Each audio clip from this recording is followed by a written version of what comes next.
Alright, hello everybody. Happy Friday, or I guess Saturday if you're in certain areas of the world. Um, Today, so we're still playing demos. I've been playing demos for a few weeks because I've had Next Fest demos to catch up on. I did Next Fest demos for 2 weeks, then I went back to what I was doing and finished that, and then I went back to Next Fest demos because I still haven't run out of Next Fest demos. And I have more demos after that, and one of those other demos is what we're playing today. This is one that actually just came out. First of all, hey Dead Camper, hey Acidic Arisato. Today we are playing the IVOR demo, which literally just released like an hour and a half ago or less. Actually, I found it up on itch.io first. This is available both on itch and on Steam. I actually have both store pages open so we can look at both. I found it up on itch actually slightly earlier, so I downloaded that, made sure it worked. Then I found it was available on Steam like 15 minutes later, so I downloaded it there, and that's where I'm playing it through. I will say I am playing on Linux through Proton. I am making sure I'm using Proton 10 because I found out... I play tested this on a slightly earlier build a couple of months ago, and it turned out that Proton 9 had some funny problems that Proton 10 didn't. So I'm definitely making sure that I'm using Proton 10 this time around. But yeah, so if you see any performance issues, grain of salt, some of them might be Proton related. Because like, I think, I know I ran into some last time, a few other people did too. I know they've done some work on that since then. They mentioned there was like a fix that they were incorporating in the next build, and we are now like 4 builds later, I think, because the playtest was 0.55 alpha, and this is 0.59 alpha. At least if you download it on itch, that's literally its file name, so that's how I know. It probably says it in the game as well somewhere, and I haven't paid attention yet. But let's look at the Steam store page first. So this is developed by Moon Muse Entertainment, published by Hellforge Studios, which is how I came to know it exists. Just did some okay, I was wondering if you might have been related to the development team. Because I know that, yeah, a couple of developers have been talking about having a Steam Deck amongst them that they might test with. Yeah, Proton 10 definitely, like, immediately resolved any of the weird, like, mouse input issues that I had when I first tried it. So those issues immediately went away. But that's cool to know that you've already started poking around on the Steam Deck with it as well. But yeah, what is IVOR? IVOR is a blood-pumping throwback FPS set in a Norse-inspired world. The undead have risen, and IVOR, the Drenger, has awakened. Sharpen your axes, load your shotgun, and get to killing. Hey, Nyalruko, welcome. But yeah, this looks a little bit Quake adjacent, maybe a little bit Dusk adjacent, just in terms of like the graphical style. But we'll get to see it in motion in a bit. Apparently Steam thinks this is similar to Wizardom, which, you know, fair cop, because Wizardom looks like a Wolfenstein 3D era game aesthetically, or like a Catacombs era game, Catacombs 3D, but the map design in Wizardom is absolutely Quake. Like, the maps get deep in that game. So we'll have to see how the map design evolves in IVOR eventually. So there was a post about the demo coming soon that they posted a week ago. Yeah, so the funny thing was, I was like refreshing the Steam store page earlier today, and I was like, what, why isn't it here yet? I can't download it, and then I looked at this post, I was like, 18 o'clock CST. Damn, I checked like 3 minutes before 7 Eastern. But I even then I was like, okay, it's still not here. I'm gonna go download it on itch first, because apparently it got there first. But yeah, it's in both places now. Within like half an hour, it was in both places. Take up your axes. IVOR is a throwback first-person shooter inspired by the classics of the late 90s and early aughts. You play as the titular character IVOR, a skilled warrior who has been sealed in... I'm not going to pronounce these names correctly. Sealed in Kaldadar, the Tree of Life, for centuries. When he suddenly wakes up and is released from the Tree of Life, he takes up arms and fights against hordes of undead who now roam the world he once knew. You'll traverse 4 different regions of the world in search of answers and glory. So, what features are we looking at? 12 levels spanning 4 expansive Norse-inspired environments. Explore ancient temples, deep snowy valleys, and even the cosmos beyond. I was looking for that box too, but it's possible because I know it's got the bigger box now. But yeah, there were 1 or 2 games after Next Fest that for some reason had the demo button in the tiny box on the right, and I totally missed it. I was like, did they take down their demos? No, it's just hiding now. So yeah, that is a thing that can happen. 8 brutal weapons, 2 with which, probably don't need that word. 8 brutal weapons with which to slay your foes. Take up traditional arms like a break-action shotgun, as well as magical tools of destruction like a nether-infused energy rifle. Relentless, intelligent, and nimble monsters to challenge your skills. Outsmart them, outmaneuver them, then crush them into bloody giblets. Annihilate your foes by chaining melee attacks after entering Berserk mode. I'm going to be interested to see if Berserk mode feels any different than it did with the playtest. Deep customization with gameplay modifiers, including accessibility options and challenge modes. Yeah, so there were already a few accessibility options when I playtested this, and there are more accessibility options now, which might have to do with some of my feedback, so that's cool.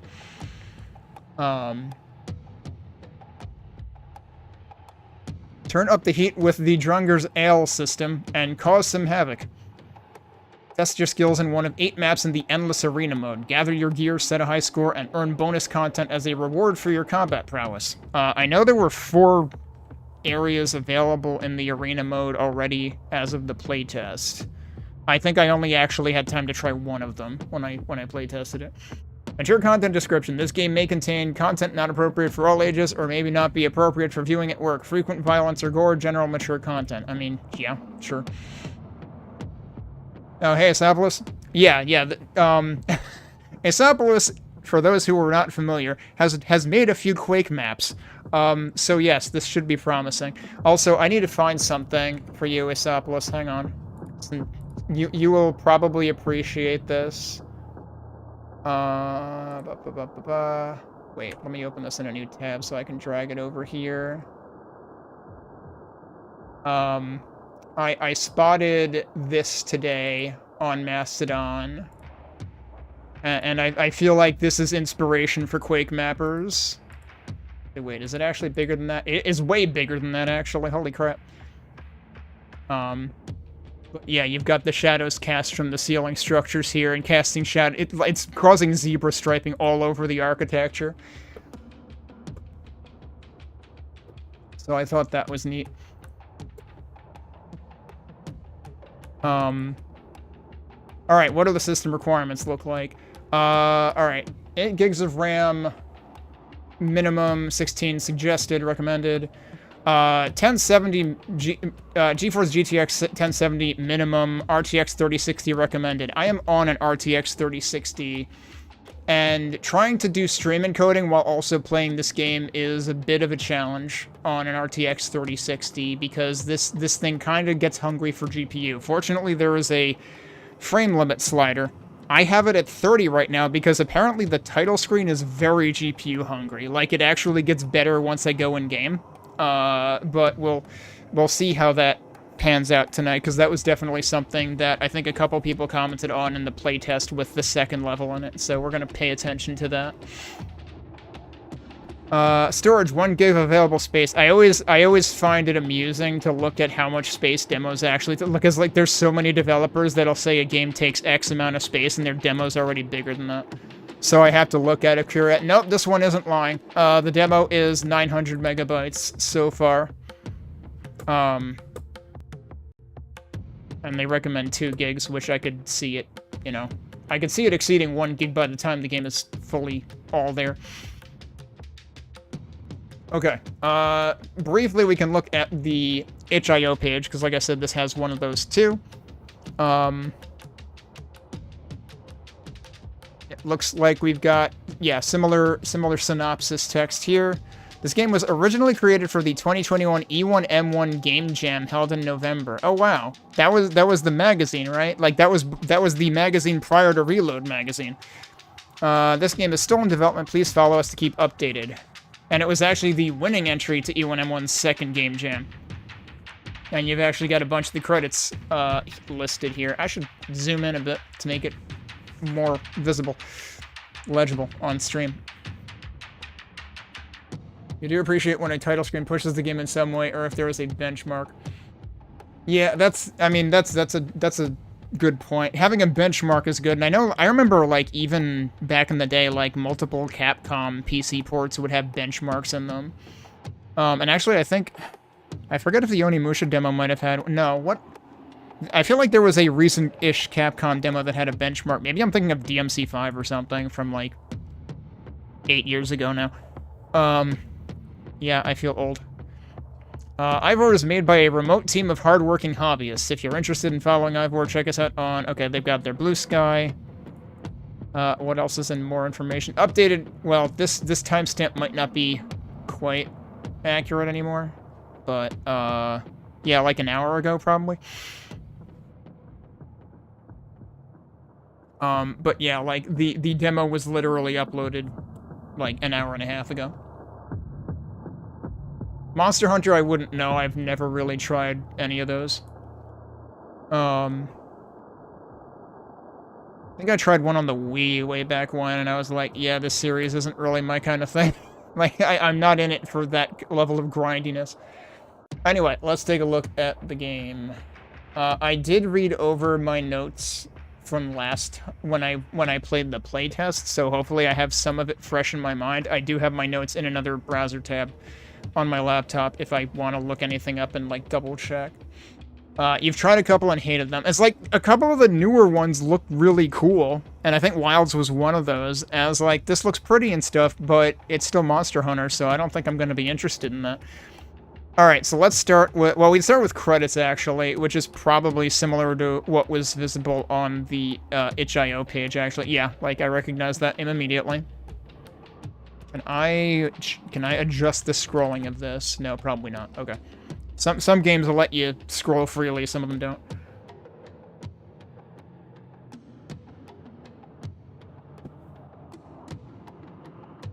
The red is slightly harder to read. The white on the right side is much easier.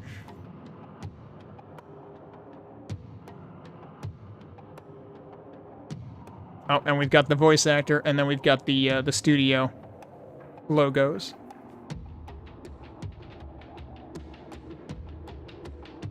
And then there's Hellforge.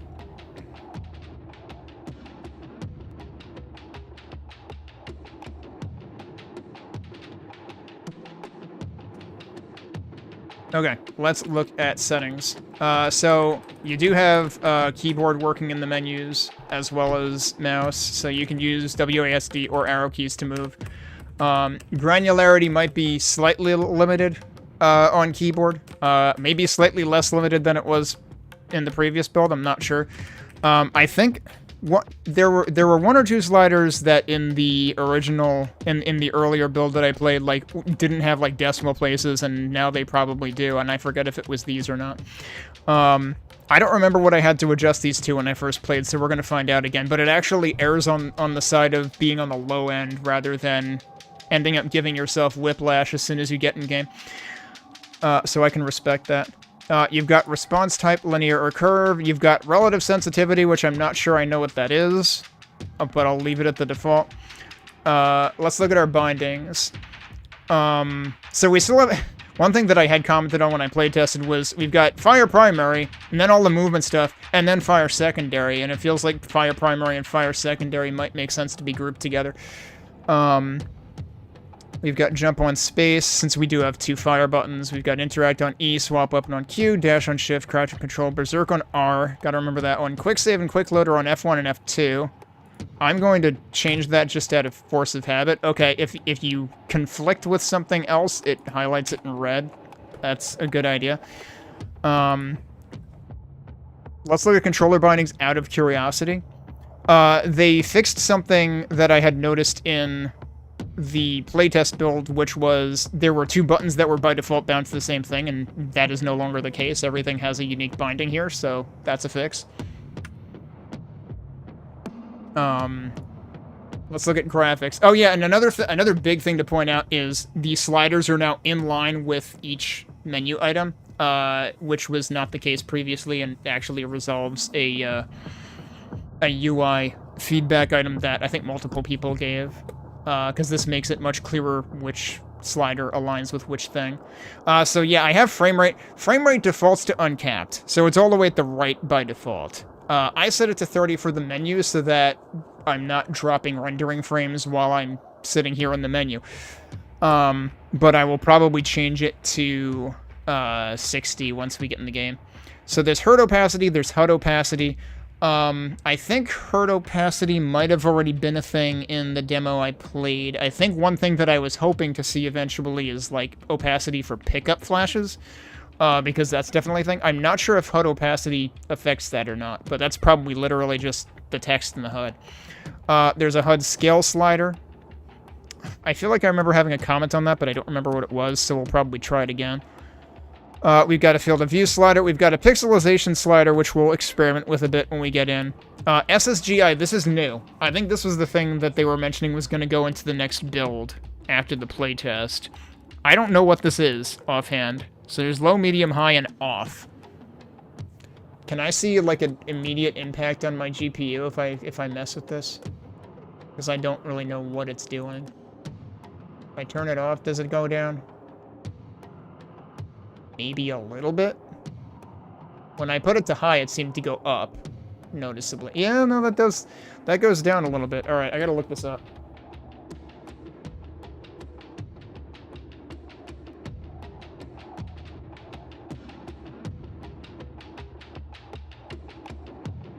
Oh, screen space global illumination. Oh, it's global illumination. Okay. Yeah, that might explain a lot. I should probably keep it on by default, because, like, it might make a big difference in terms of, like, what things look like. But maybe that's something I can experiment with. I guess I don't know. Because I don't think was that setting there before? I don't think it was. So I don't know whether it was just always on before or not.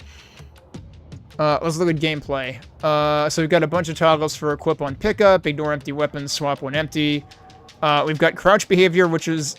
Okay, this was something I commented on last time, and I think it's still the same. Because to me, press and hold can potentially mean the same thing. But press means, like, toggle. So it's whether you're holding or it's whether you're holding the button down to crouch or toggling it on and off each time you press the button, which is why it's press. Debug controls, not sure what that is. If that gives me a console, I might want to turn it on just to have, like, message scroll back. You've got weapon position, which you can have in all 3 positions. So if you're a Quake purist, you can set it to center. So there have been more options added around bob and tilt and shake and stuff. Previously, I think there was weapon bob and camera motion, and that was it. Weapon bob in the previous playtest had also controlled camera tilt when you strafe. That now seems to have its own option, so that's great. That was something that I suggested. Camera shake is a separate option as well. And then dash FOV kick, I think this is something I desperately begged for. There is a, like, fisheye effect when you dash by default, and this probably controls the intensity of that, so we'll probably mess with that when we get dash. Audio, you've got a bunch of separate sliders here, which is nice. I might actually increase the voice lines. Yes. The steel is worthy of my skill after all. Okay, it started out loud, but then he actually trails off a bit, so I'll make it a little bit louder. Yes. The steel is worthy of my skill after all. Okay. I'll leave everything else where it is for... you know what? I might turn up enemies. Yeah. Turning up enemies is probably a good idea. Oh, this is like breakage sounds. Okay. Yep, that's a good thing to be able to tweak. This affects your own weapon sounds, which is actually great to have a slider for. I wish more games had that. I'm looking at you, Supercharge, with weapons that are like 3 times as loud as anything in stock Doom. Anyway, we've got the music slider, of course, and then you've got the slider to affect everything. Let's go ahead. Actually, let me look at the load menu really quick. Okay, so it probably auto-saved as soon as I... Oh, exit save. Interesting. I don't remember if that was a thing before. That's just for me, like, loading up the test briefly earlier. But yeah, all that's going on, like, the title screen doesn't move, it just has these torches constantly going. So, like, I hope it's not, like, actively trying to render a whole ton of lighting, and that's why it's eating GPU for breakfast, but... for some fine ear ruptures. Alright, so, the campaign currently has 2 levels available. I think I remember reading somewhere that it's actually the 1st level and the 4th level. It just says level 1 and level 2 right now. In the menu. It's funny how it actually says I spent 6 seconds in it. Oh well, we're gonna spend more time in it now. What? I'm alive. How can this be? Alright, yeah, I need to up my frame rate immediately so that it's not choppy for me in-game. So we're gonna go in here and increase the frame rate, which should at least be okay for the 1st level, I think. You can increase this further. It's got 120, 144, 165, 240, and then uncapped. And I'm immediately going to stop doing that so that I don't drop encoding frames. Let me actually reset my rendering stats right now so I can keep an eye on that.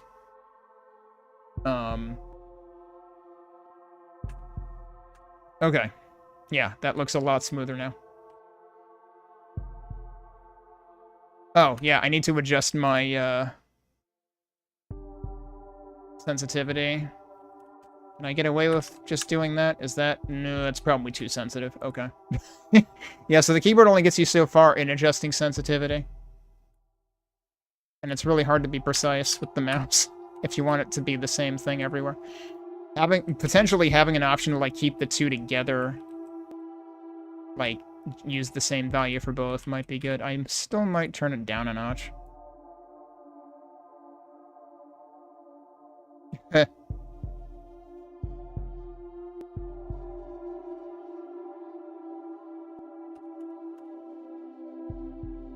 Alright, yeah.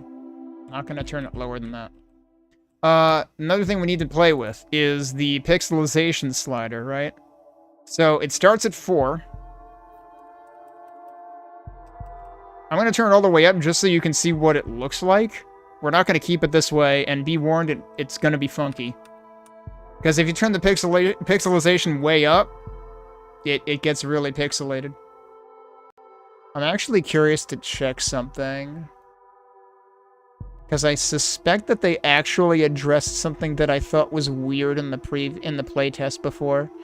Because in the playtest, I could swear I was getting, like, half pixels along the edges, and I don't think that happens anymore. It seems to actually, like, snap by full pixel units, maybe?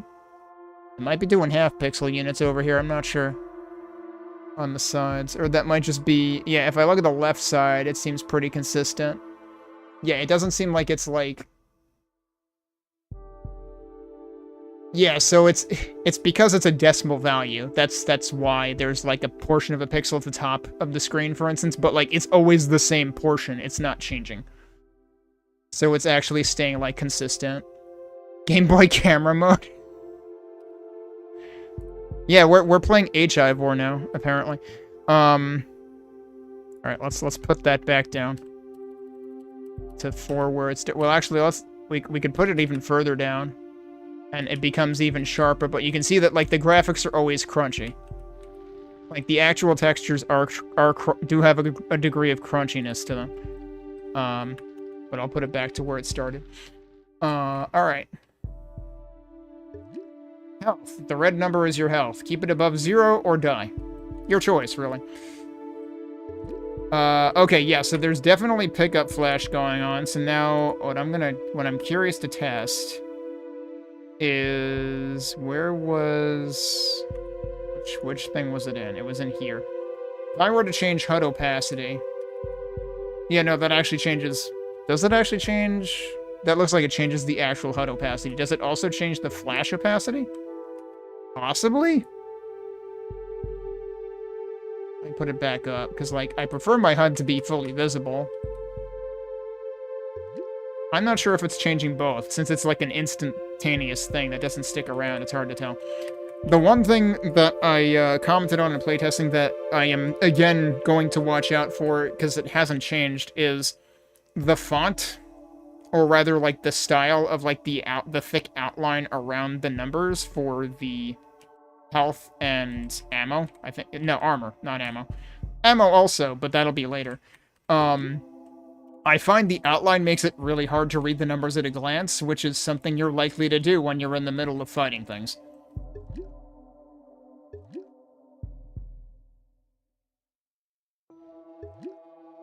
And it's kind of weird because I think when I played the arena mode, I noticed that the score at the top of the screen, and like the messages at the top left that we see right now, actually, don't have that outline, which makes them inherently more readable. Although the text at the top left is kind of a dark font color, which makes it also kind of hard to read. Alright, so I'm curious about another thing, which was it in input, or was it in... what menu was it in? Unless it's not here anymore. I thought... I saw like a debug... controls. Oh, yeah, that. Oh, no, that just shows stuff in the top right. Yeah, no, that doesn't give me any extra binding for, like, a console or anything. Alright, we can turn that off. And I already forgot which menu I went to for it. There it is. Crouch. I don't recognize this place. But yeah, we intentionally were started with not full health. So yes, this game, unlike Quake, has an E to interact, and our attention is drawn to here. Weapons. I need steel and lead. The E prompt here might be new. I forget if that was always there or not. These bodies aren't human. Oh yeah, I should start. I was hesitating on starting it until I was done futzing with menus, but yeah, we're done futzing with menus now. Pay no attention to these dudes who are clearly just, you know, chilling out and resting. But yeah, thanks for reminding me. Gotta jump over barrels.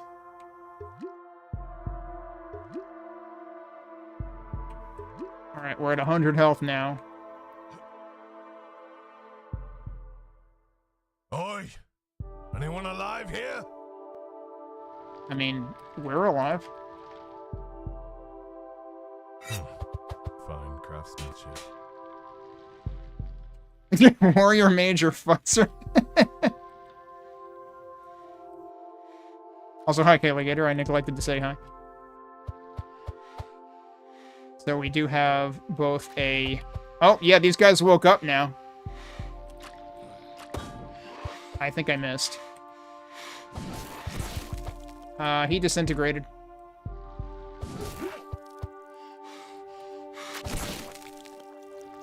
Alright, so I am immediately curious to mess with, like, Weapon Bob and stuff.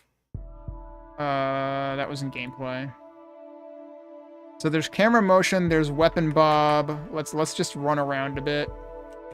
Because the other thing that was interesting about, the previous demo was, like, there was also... I think, like, the actual View Bob might have also been associated with the Weapon Bob slider originally, which I wasn't paying attention to this time, and it's much harder to perceive once you have actual weapons, because they bob a lot more. Yeah, so now, our weapons still kind of move side to side, but they don't do the big bobbing motion. And I think more importantly, I think it reduces the shake when you're attacking. It might only happen when I'm actually hitting something, or maybe... No, I didn't get hit. Well, if I did, I already picked up more health and I wasn't paying attention. I'm gonna try turning this off and fighting another dude. Yeah, weapons, Robert.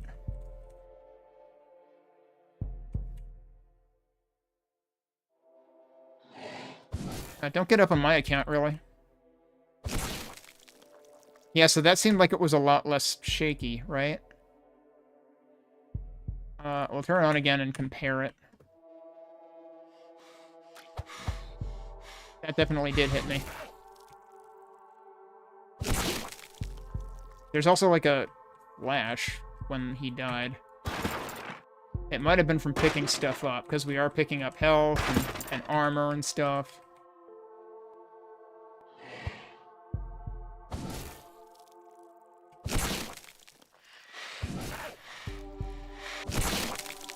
I didn't really notice any bobbing there, so it might have actually been from me getting hit that I saw it.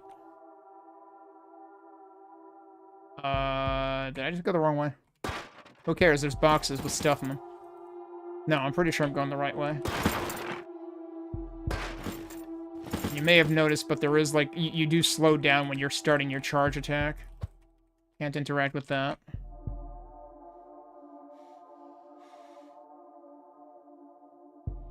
Oh, yeah, I should test... Hang on. Yeah, so you can see the strafe tilt. Let's test that slider, because that slider didn't exist the last time I played this. So that's just an on-off. Yeah, there you go. I tend to like to turn off strafe tilt.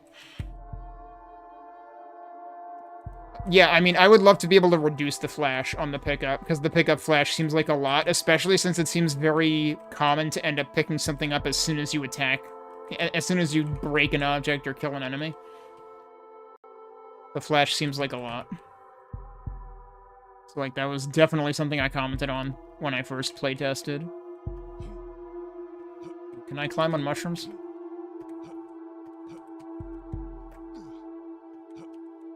Who needs Mega Man X and riding on cars? Climbing on shrooms! Ooh, can I get up there? Kind of, yes. And then I fell down. I don't think there was anything for me there anyway. Although, I think they did tell us there were secrets in this map. Do we have a stats button? I don't think we have a stats button.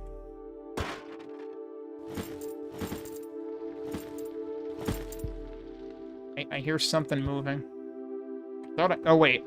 No, I hear a torch. I mean, it's technically moving, I guess. Fire moves. Wait, can I hurt myself? Yeah, I sure freaking can. Holy shit. Okay. You always got, like, anytime you play your custom Quake map, you have to test, okay, is this a spicy Quake map or is this a mild Quake map? And it's a spicy Quake map if you jump on torches and they hurt you. I think the answer to that, Isapolis, is both, because I fell off as soon as I accomplished it.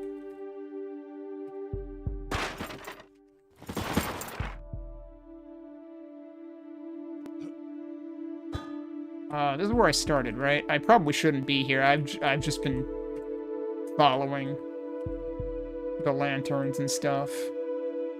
I probably shouldn't have gone this way at all, but there's stuff to break, so, you know.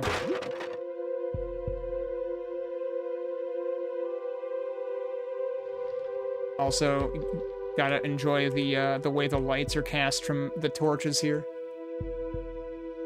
Yeah, my GPU seems absolutely fine right now. Didn't expect the mushrooms to be hard. Alright, actually, can I destroy any of these? No.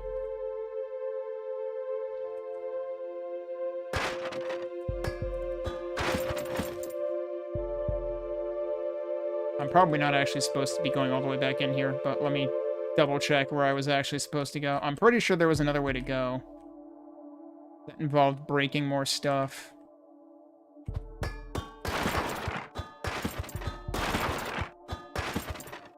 I remember commenting on the sound that, of objects when you hit them, because it sounds like they're not breakable, but they actually are breakable. That's where we came from.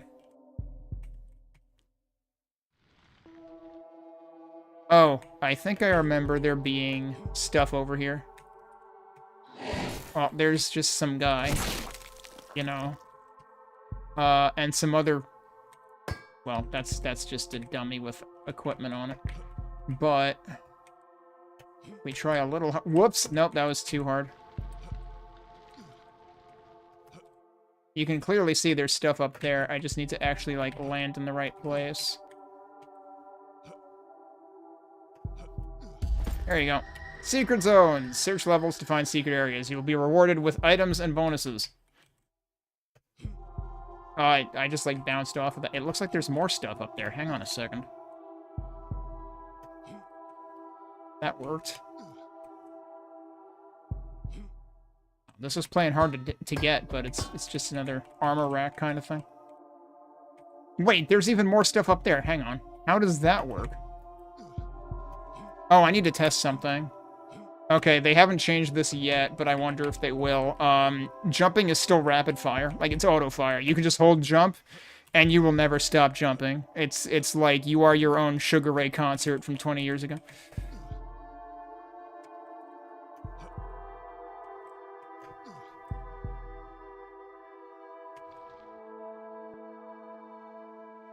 Yeah, yeah. I mean, it would only be better pogo stick gameplay if you could actually, like, hurt enemies with it. Like the true DuckTales or Shovel Knight experience. I keep finding more armor. Alright, there is clearly more stuff up there, but maybe we get there some other way. The bad news is I have forgotten how this level went the last time I played this. But I'm pretty sure that, like, some other doorway was obstructed by things that I could now break because I have... Wait, so I didn't go up this way. There it is. Yep, this is what I was talking about. Breakables! In case I didn't already go back through the entirety of the level so far to break everything, because that's just where my mind took me.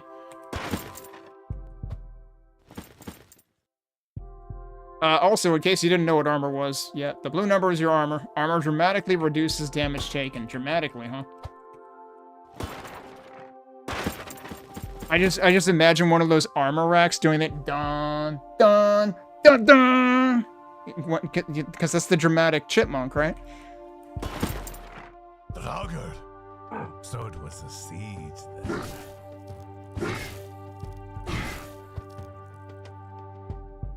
But yes, I like to always be charge attacking, pretty much. What is that? Wait, can I not get in there? I think I have to get in there from the other direction or something.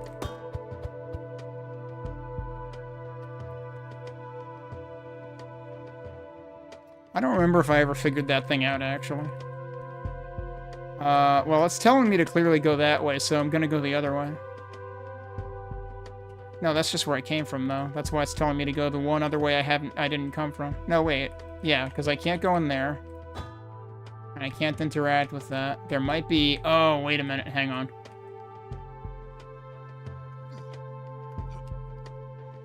Oops. What? Wait, can I just... I can just climb on that. Oh, but then I can't reach that. Forget if I actually did this last time. I played this. Yeah, no. I don't think you're supposed to. I think that's what I ended up concluding. Are there dudes behind me? No? Okay.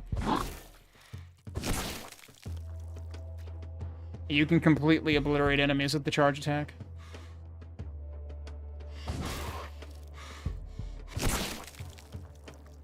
Man, those guys really got to work on their cardio. They're so out of breath.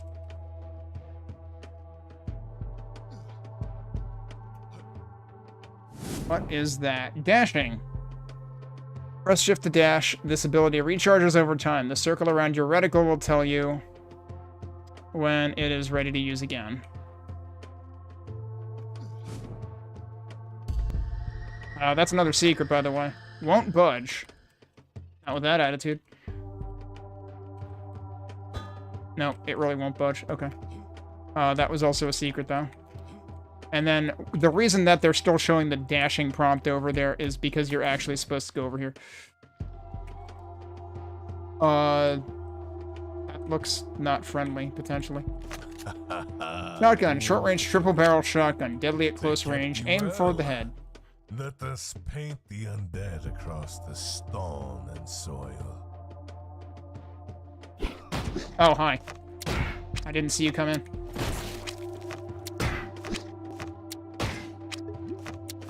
Isn't that exactly how the Izzard room with the view skit goes? Oh, hi, I didn't see you come in.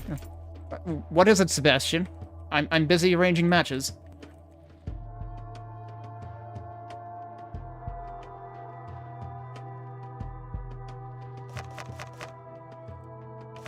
Okay, and now we are, in fact, up here, where I was trying to sequence break to, like a jerk, apparently, before.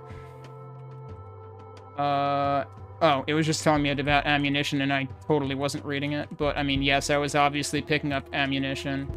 Now, there is no reload button in this game. You gotta remember there's no reload button, because the thing that would be the reload button is by default, well, if it were R in most cases, actually is the default button for, like, the rage mode, the berserk mode or whatever.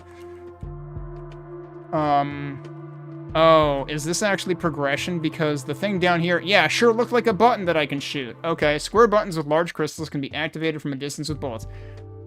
I don't remember if this was a thing before, or if this is new. But that's a good mechanic to introduce, if it is in fact new. I am whiffed. Honestly, I'm gonna go back to using this.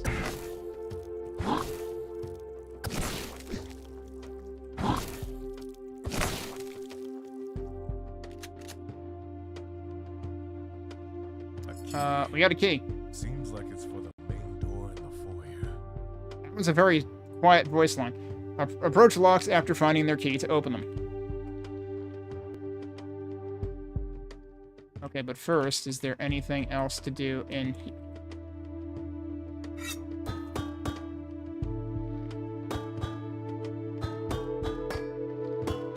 I must test what is and is not breakable. Or budgeable. Quake Eternal? I don't know. We'll see if we get that far. Okay, so. Oh, I think they updated this. So, one of the things that I had found when I playtested 055 was the locks tended to be highlighted in, like, bright green at all times. Actually, no. Maybe it wasn't green. Maybe it was this purple color. Because, the key when we picked it up was purple. If you look at my HUD over on the right, it's like a gold key or something. So, it still highlights the lock purple, the same that it highlighted the key when I picked it up, so I guess that's still good, it's consistent. But it also feels like it sort of masks the color of the lock.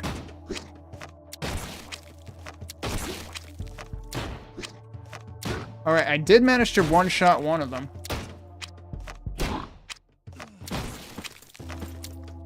Did he hit me? I think he hit me. I thought he was, like, flinching at the time. So, I guess if I kill them with ammo, I get ammo back?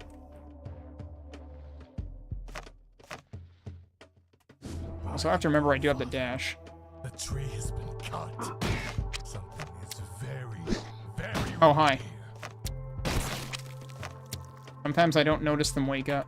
Alright, I do need to test the dash effect, because I actually wonder if they, like, reduced the effect any since the first time I played this, because it doesn't seem nearly as jarring as I seem to recall it being last time. I really don't need that armor right now, because I'm pretty sure I have 194. Is that a 9 or a 7? Probably a 9. See, that's the problem with the outline. It's like I can't tell. Because the ways that I've seen stylized fonts write numbers, but it's like you have to account for the whole range of possibilities. Let's try turning down the dash effect just to see what it ends up looking like. I'll turn it down the whole way. Hell, why not? Yeah, so then it'll still, like, jerk the weapon FOV a little bit. But it's not doing nearly as much of, like, a warp as it was doing before. The warp was, like, so fast before that it wasn't too bad, I feel like, but... I'll bring it back to, like... 50%. Also, I guess camera shake probably affects, like, when you take damage. I haven't messed with that yet. I highlighted giant lock. You would be surprised if the lock happens to be a close enough color to, like, the thing that the door that it's on. Like, I would not put it past myself to accidentally ignore a giant lock. I managed to ignore ladders in enough games that I'm not gonna count anything out. Axe lunge. I forgot that it actually lunges automatically. So it's almost like glory kills. Except it doesn't necessarily kill them. Like, I was always trying to close the distance before, and I don't need to do that. So, like, axe lunges, legitimately speedrun tech. There might be something out there I can land on, but I don't trust it.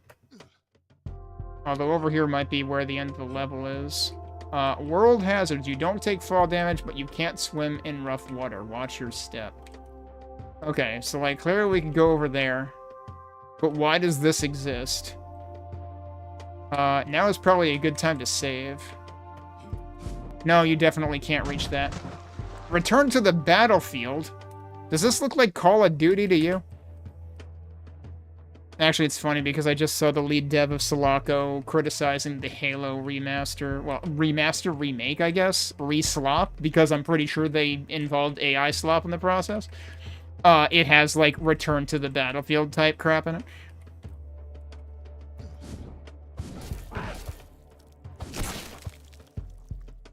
Honestly, I think the game that did that best was Dusk, because not Dusk, a Medieval, because there was a level in a Medieval where, like, you could seriously walk into the ocean, and then the game says the sea does not abide cowards, and I think it sends like a huge fucking tidal wave at you. It's amazing. Well, I mean, yeah, starting with the engine. Halo should never have been remade on UE5. Literally nothing should ever be remade on UE5. If the tree released me, there must have been a reason. Perhaps I'll find my answers inside. Ah, here it is. Ending the level. Torches with blue flames mark the level's exit. Press E on the object near them to end the level. Okay, so you know what? The E prompt was here before, because what ended up... It's kind of funny. When I playtested this, I ended up calling myself out before it even happened. I was like, this is just a differently colored torch. You see torches everywhere. People are going to either not... like, you could be dealing with colorblind people where this is not going to stand out as much. Or you could just be like, people are going to forget. I straight up forgot that blue torch equals exit in the second level, and I was surprised when I exited the level. Because this doesn't say exit or anything, it just says E. Oh boy, I wasn't even thinking about how are they going to butcher the story. Did they manage to make the game even more boring, though? Because, like, my biggest beef with the first Halo is it's literally there and back again. A Master Chief's Tale by John Halo.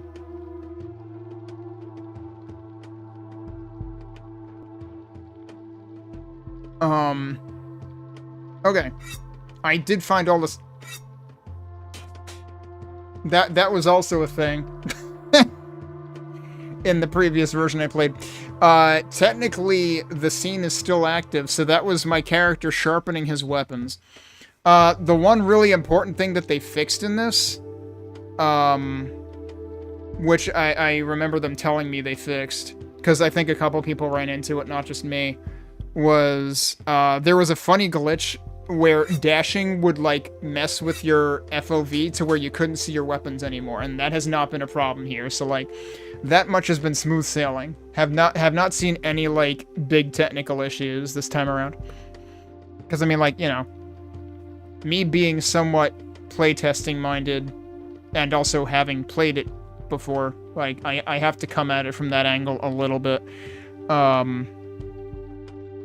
So it's good to see that it's looking pretty solid so far. And yeah, my GPU usage was fine through that level. Now the other campaign level does tend to be more stressful on the GPU, so we'll see how that goes.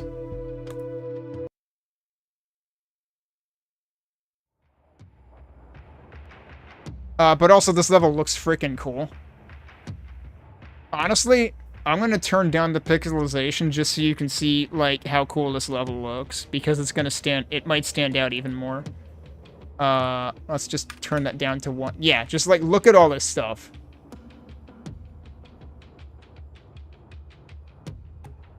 We're on a boat, we got, like, full-blown water effects going on here.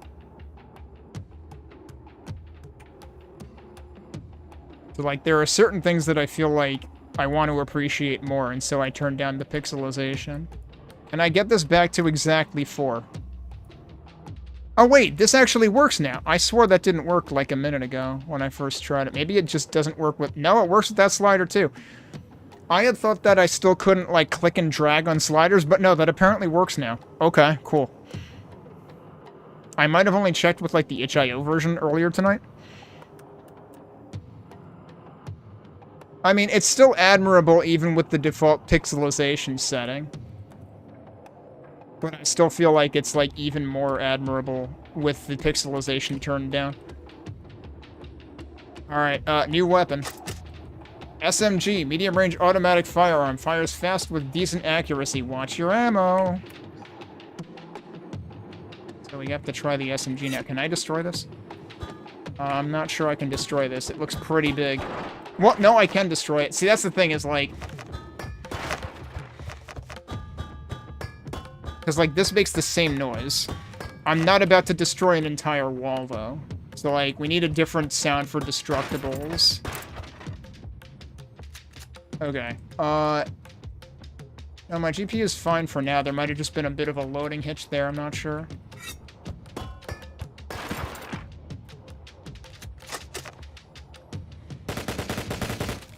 It killed them awfully fast, actually. And yeah, they seem to conveniently drop ammo for whatever you killed them with. It's like they refund your ammo. And also, breakables tend to be ammo pinatas.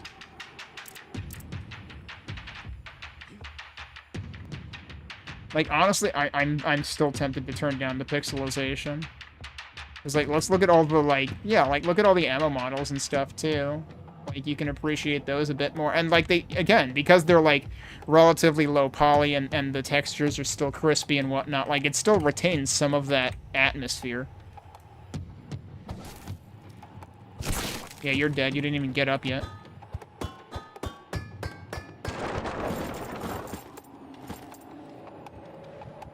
Oh, I had no armor. It probably, like, reset my stats, given that it's, like, a completely different level from later in the campaign. The last level feels like such an undersell compared to the start of this one. I mean, to be fair, I think this is supposed to be level 4. I think I read that somewhere, so, like, this is presumably the first level in the second, biome, so to speak, maybe? We clearly took a boat somewhere, but yeah, that first level is presumably supposed to sort of be just the tutorial starting out level. So I can kind of understand it, but yeah, also... I mean, like, to be fair, your character was just waking up. He was asleep for who knows how many years. It's very early in the morning. Dude, I don't want to fucking wake up either. Neither do these other guys that are laying down that I killed before they finish getting up. This game is infinitely relatable. Just not a morning person.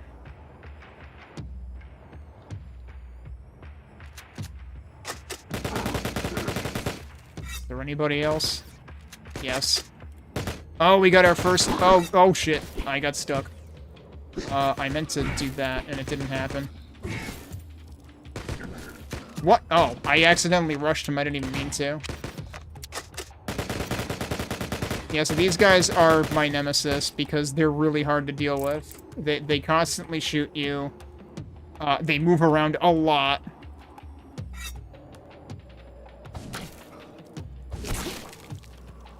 They're the frickin' tactical machine gunner. I think they might, like, do rolls sometimes, too. Like, the closest thing to a barrel roll that this game has is those guys. Okay, so there's a lock. It does say bronze key required if you walk up to it.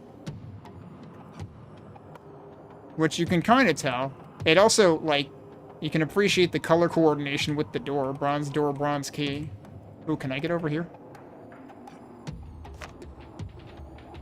That doesn't even count as a secret. That was a freebie. Hang on. Good job, idiot. I was gonna see if I could get over there, but it doesn't seem that likely. Oh, wait. It might be easier to do that from over here anyway. Did I just wake up somebody else? Also, that's... Yeah, that's slugs, which is for this. I take it.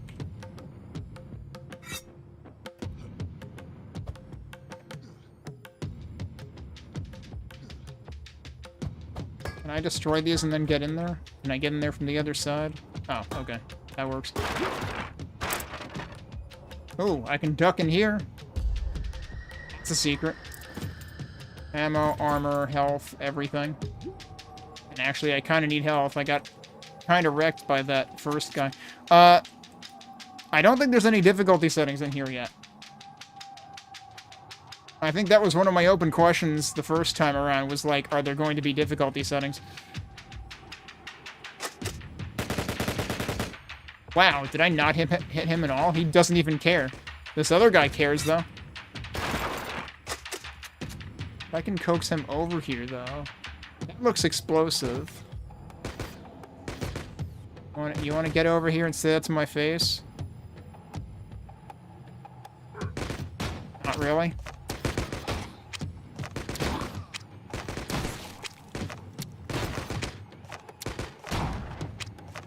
That was a hitch because of breaking the barrel. And that I blame Proton for, 100%. Like, the first time particular visual effects happen, Proton is kind of notorious for hitching.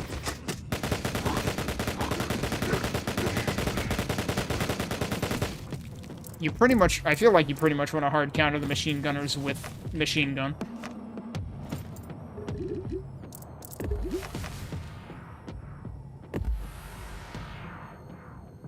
One thing the tutorial did not introduce was the berserk meter, actually. Oh, right. I forgot about these guys. They're jerks.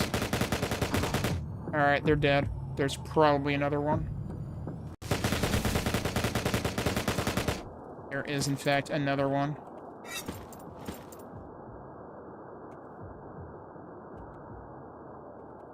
Wait, hang on. Don't break that stuff yet. Can I jump on this? I can jump on this. Does that let me do anything? Maybe not.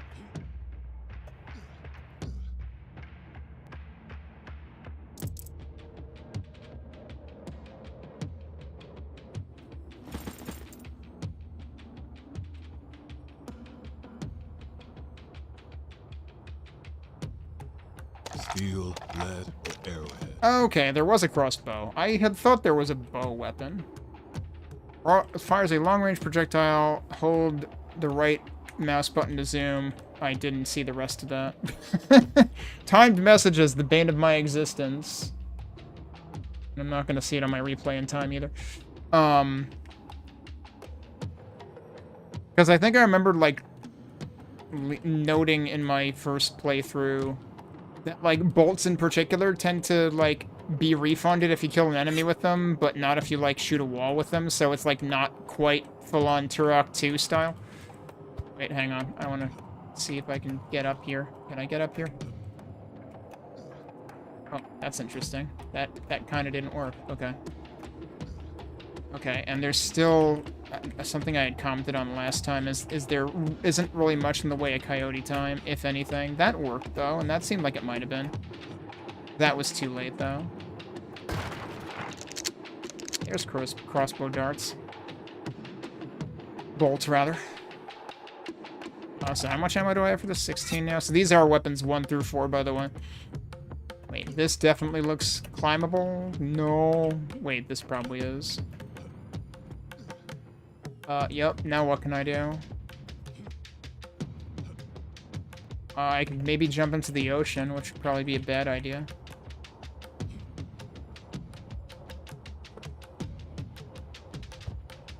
It's too bad you can't rush boxes. But our hero doesn't get mad at boxes the way that he gets mad at enemies. Living things. I should try this. That went like around a corner, dude. Really?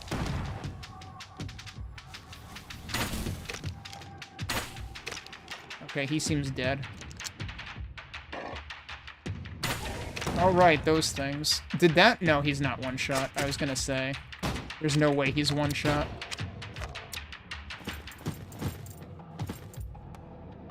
He fell down very softly.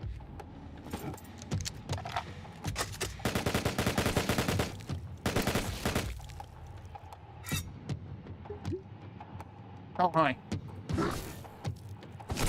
I swear those guys always feel like they sneak up. There was a barrel here that I didn't use. Alright, hang on. You there. Wake up. Get over here.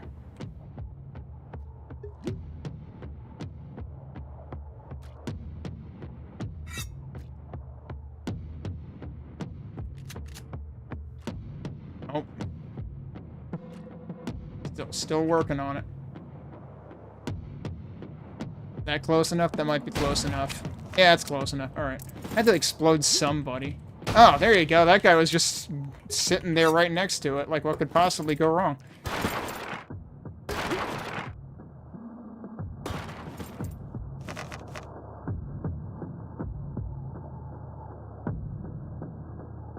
Yeah, GPU still seems fine.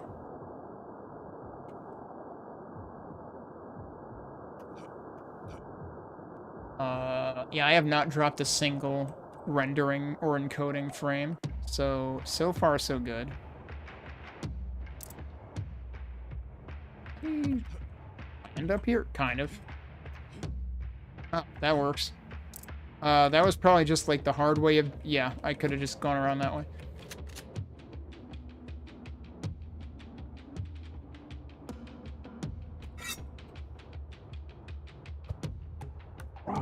I thought I remembered there being a dude up here.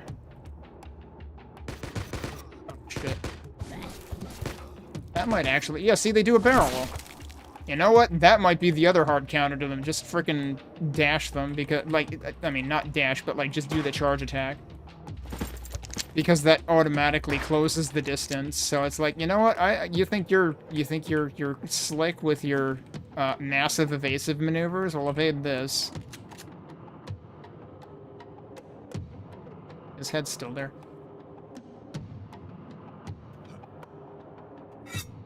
Rotten boards can be broken using your weapons. I can't believe I missed a non-moving object.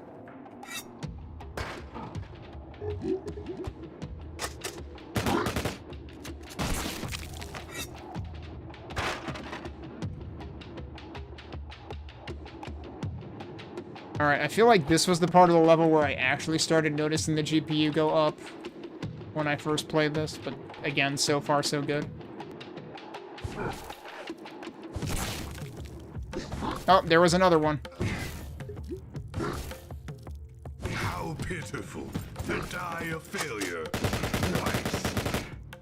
Oh, I thought there was still another one behind. There is. This guy. Is that explosive or not? It is. There. Oh, that's flammable. Like, that's incendiary, basically. So I was gonna say, that didn't look like the normal explosive barrel. Oh. If I had known this guy was here, I could have baited him into that and got him.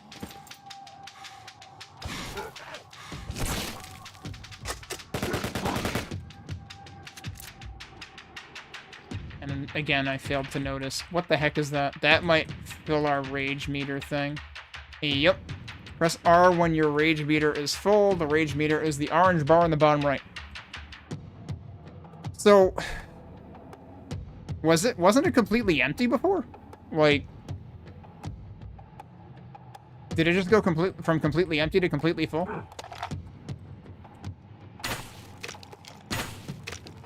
Alright, fine, we'll use the thing.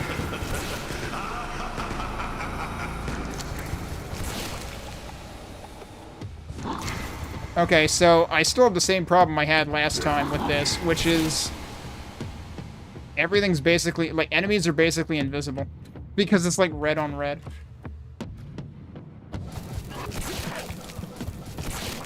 For some reason, becoming enraged makes our character play Virtual Boy. Yeah, exactly. Yeah, Exopolis had the same thought.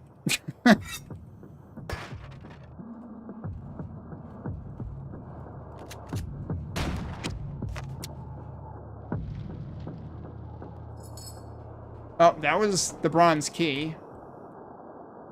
Did this actually take me back?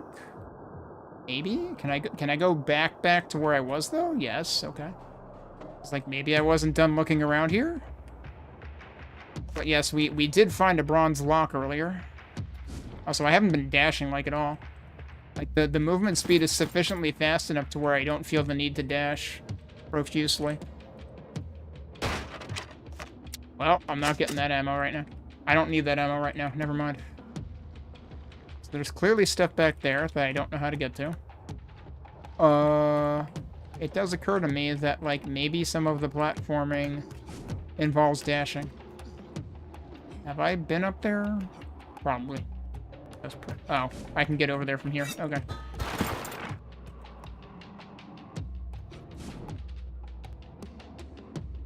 It's gonna be really interesting to find if there are, like, opportunities for, like, sequence breaking by using the lock-on with the charge attack on the melee here.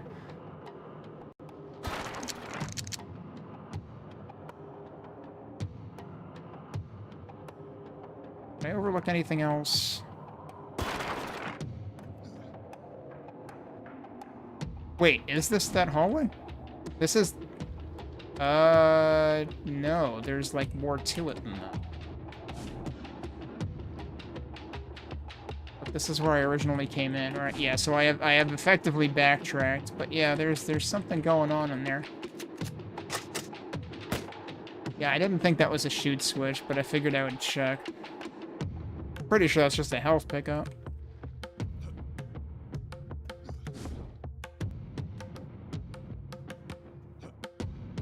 Wait, what? That works? Okay. I mean, I was up here before anyway, but that might be an unintentional shortcut.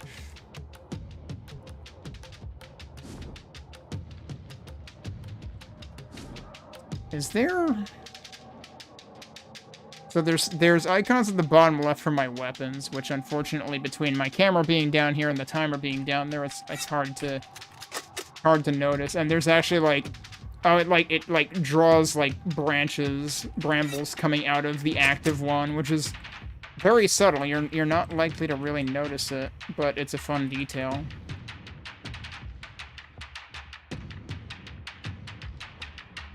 What was I just thinking about? I had a thought about the HUD. Oh, yeah, I was wondering if there's any kind of indicator of the dash cooldown, and I'm not sure there is. There doesn't seem to be an audio cue, and I'm not sure... Oh, wait, right, I forgot. It's the circle in the center. They did say that. Alright, let's go back down and go open that door. Can I really not get... Wait, hang on. Maybe I can get up there? Okay, but I can't get up there, though. Is that a shoot switch? Or is that just a... That's just a use? Oh, one thing they might have fixed since last time... well, maybe I'll comment on it in a bit. You're not expecting a darn thing... Oh, okay. He must be somebody's mother, had eyes in the back of his head. Or I'm just too loud.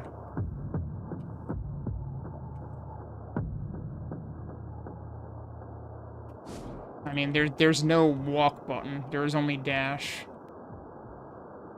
So you have two speeds, fast and temporarily faster.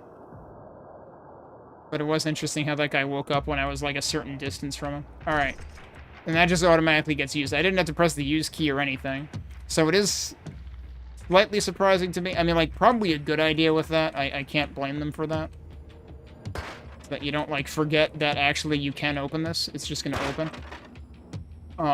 But it is interesting that there's, like, a mix of things that require the use key and things that don't.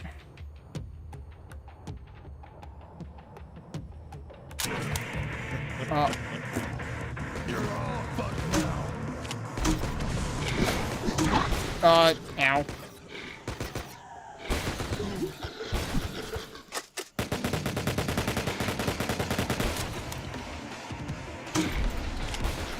Okay, he's very dead.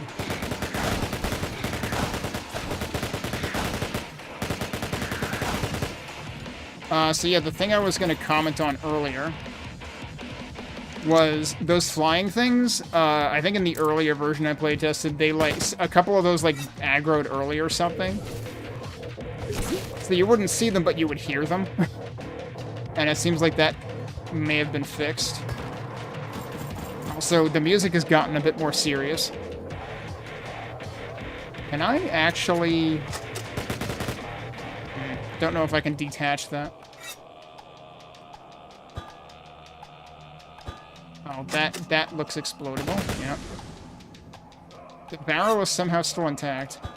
I'm pretty sure this will... Yeah, that'll break if I hit it enough.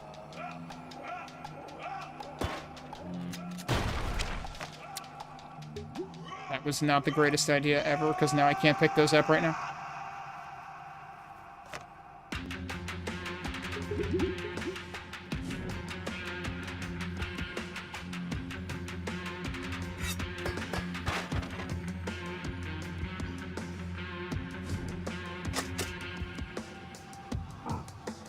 Oh yeah, this room gets a little busy, doesn't it?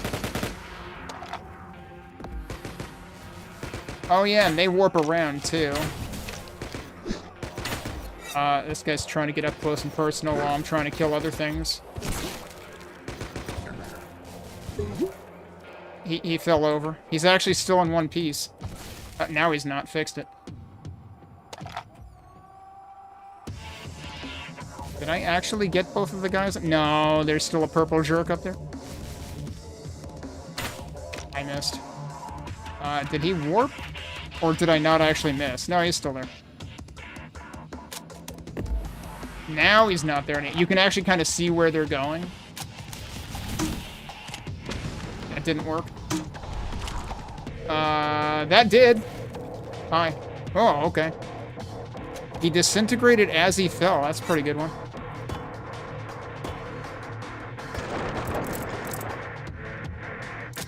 I only have 4 ammo for this, and I'm not sure how readily I will come by ammo for that.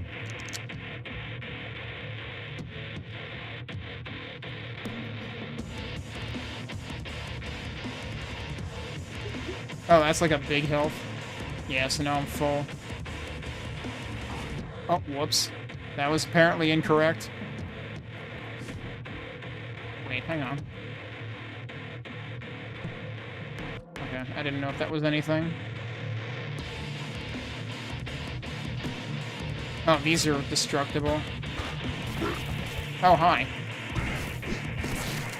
Hi? Fancy meeting you here?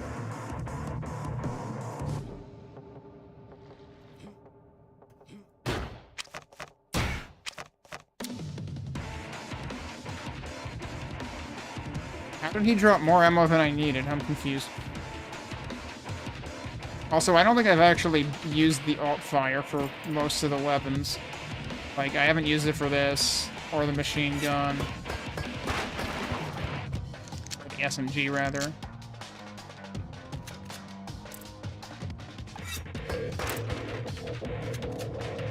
I would assume with the shotgun, it's gonna, like, fire all barrels or something.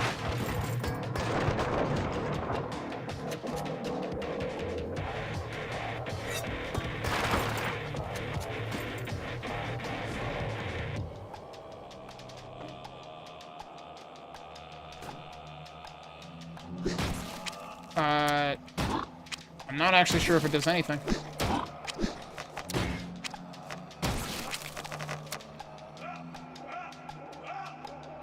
Nothing happens when I click, and it didn't seem to do anything different if I, like, held right-click and then pressed left.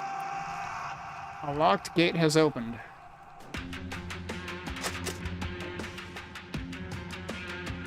Whoop. Actually, I don't recall if there's any fall damage in this. There might not be.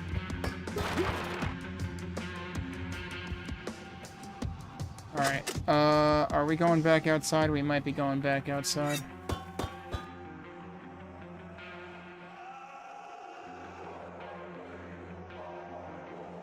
We're surprisingly thin. You would expect us to be like a really buff dude. Okay, this opened, right? Yeah, these are... Well, wait, no, hang on. This looks familiar, though. Well, we're out here now. I'm pretty sure... No, this is not where we started. Okay. This is new. It just auto-saved. Did I not hurt myself with that? Because that's pretty amazing if I did. He was on fire.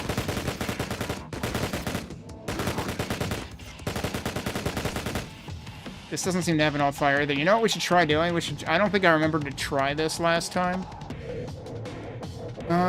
Which was that in? Weapon position. Let's try center weapon. Yeah, there you go. Okay, this is where you would probably want to turn off the weapon bob, because the weapon bob seems, like, very pronounced for Quake style. Like, Quake does have weapon bobbing, but it's, like, a much more... it's, like, a slower rhythm, and it's, like... It's more of, like, a resting state, and then a jerk forward and back, and then it rests again. Hey, Corzidon. It's going well. Performance-wise, seems like it's probably doing better than last time. The only thing that stressed my GPU was the title screen.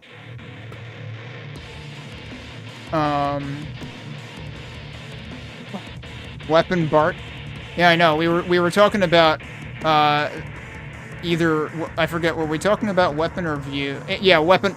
Kayla Gator said weapons Robert before. So yeah, let's start turning that off to make it feel maybe more, well, maybe not even Quake-like, but now it's more like, Wolfenstein or Blake Stone-like. But in a way, that's also a vibe, so...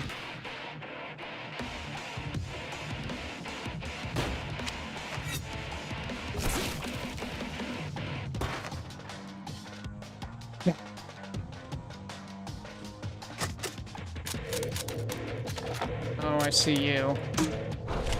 Whoa, holy crap. Okay, he's dead. He had difficulty getting up. Ow. Oh, that's not... I don't think that was pain. I think that was because I have rage mode. Berserk.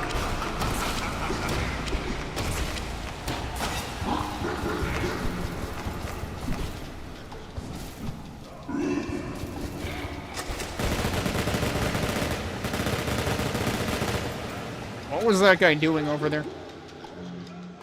Alright, who else is left? Oh,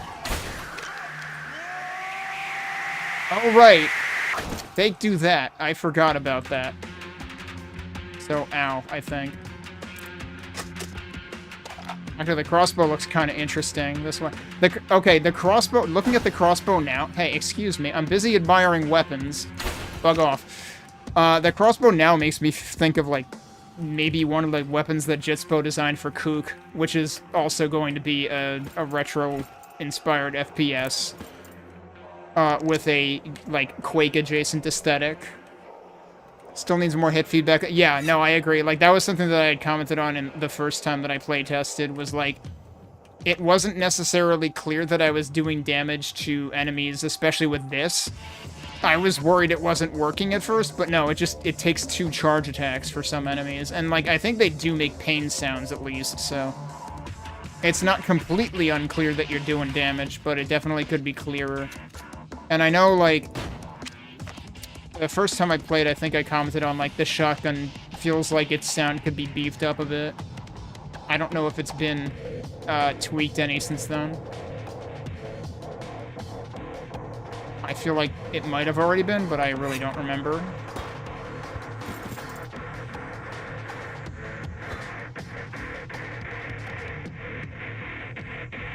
What is that?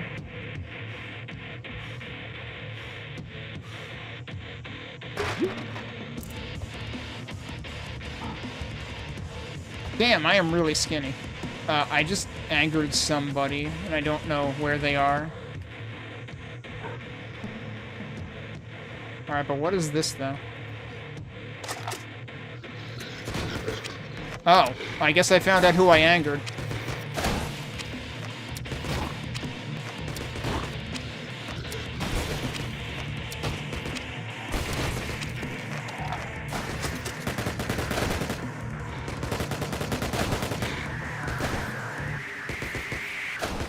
Okay, he's dead. What the... Nice dive.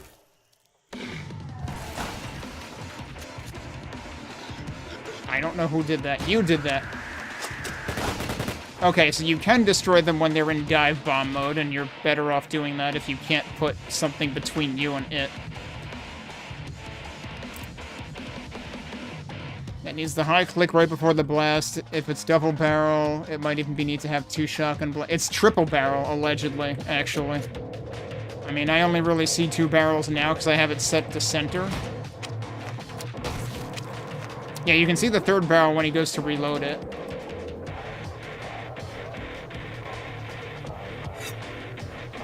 Which, like, yeah, I don't feel convinced that it's a triple barrel shotgun. It's like, look at the Widowmaker in Arcane Dimensions. Oh, well, you had a bad time. I don't know what happened, but he ascended. And then died, which I'm pretty sure is not... What? It's like, hi, I'm still here. Alright. I don't remember those guys being quite that amusing the first time I played. It might have been a fire death. I mean, I exploded him after the fire happened, but he still seems to be on fire, so there is that. I'm still suspicious about this thing. But maybe I'm just supposed to climb it. Because, actually, that seems like a thing I can do.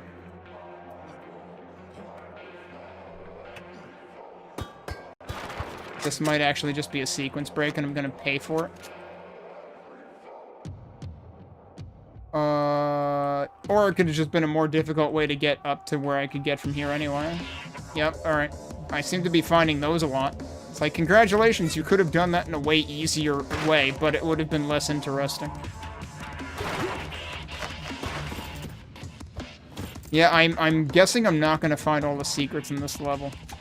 There was probably one in, like, the first interior area we were in that I didn't figure out. Wait, hang on, is there a Santa Claus secret? Wait, can I... Oh, I can land on it. I don't think I can fit. Our guy seems to be pretty thin, but I don't think he's that thin, and it seems like there's just a floor there.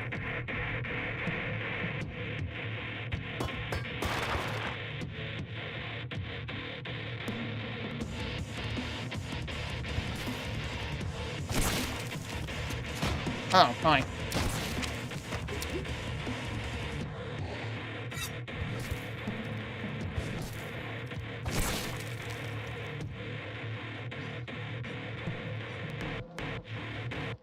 Yes, okay. I do remember this, to a degree. I am kind of curious about something first, though. What happens if I go over here? Does this actually put me backwards? This probably puts me backwards. Oh no, there's another stone over here. This might actually be a thing. Yeah, I was trying to not blow myself up. I think I'm fine. That is a secret. That did blow me up, partially. Also, I got stuck behind a rock. Yep, that's all debris from whatever I just did. So where am I, actually? Yeah, okay, this would be going backwards if I were to jump down there, I think? Hey, look, there's something over there, though. That's a switch. Oh, that's for... Yeah, I'm supposed to hit that, but not like that. Let's just put that back. I actually need that platform. How do I get back from... Wait, was I supposed to find the secret way earlier and I actually did just send myself way back? Or can I actually recover from this? Oh, maybe I can. We can jump over the spiked logs there. Amazingly. Yeah, so you're supposed to go over here. Shooting buttons, in case you forgot about shooting buttons, because they did actually introduce this in the previous stage. But I guess if you played the stages out of order, then I don't know what you were expecting tutorial messages for, because you skipped all of them, but, like... It's not a bad idea to have that again. What if I go over here, though? I'm gonna save again in case I just drop off like an idiot. All of that is probably places I've been before. Oh, what is... I always want to think these doors are special or something. But I don't think they are. Yeah, alright, I'm gonna reload that.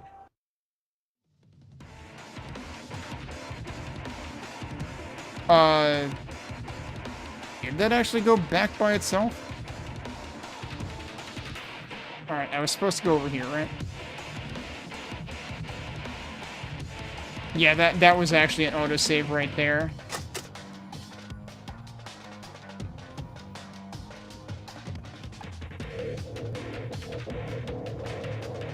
Okay, I think it's gonna wait to start shit until I actually go down here.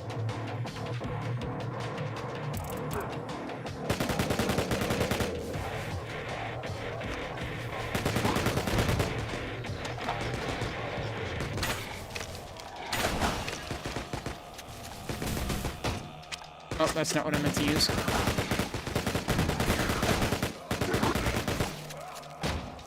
Oh, wow, I'm surprised he's dead already.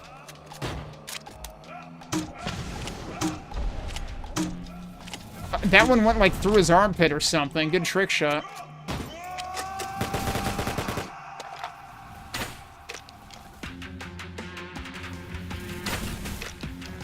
Is he dead? No. Now he looks pretty dead. Oh, maybe they might just always have those spots. Well, that might be from using the grenades on them. I didn't think the grenades actually set people on fire, but maybe they do. That's where his eyeballs landed.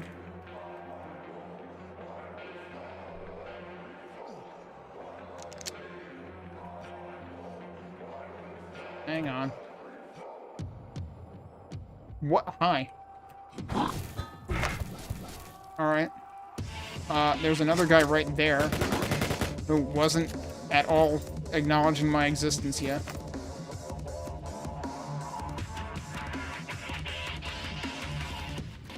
So there's actually another thing to... Oh, hi.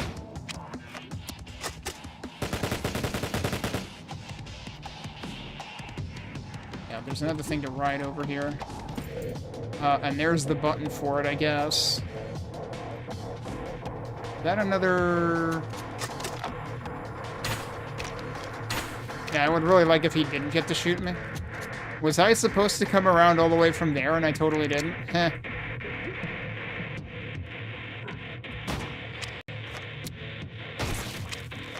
Oh, there was also a barrel with which to set him on fire.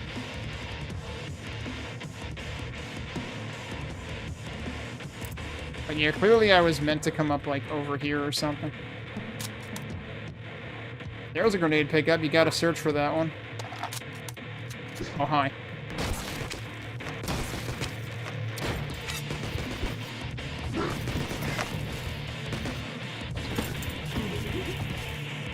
Oh, he actually drops health. That's a nice guy. All right.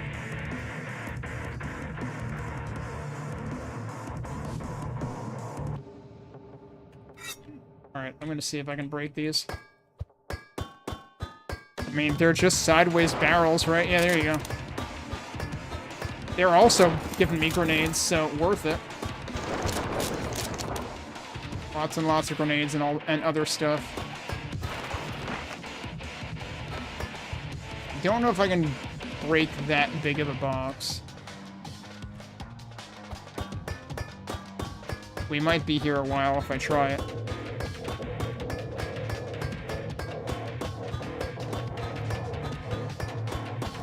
I don't think it's gonna happen.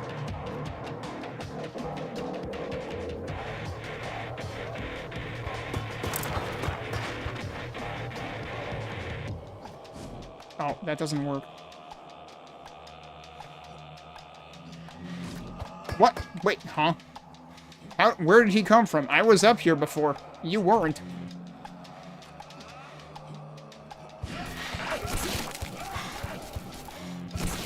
Oh, also, I actually have a full berserk meter and wasn't paying attention.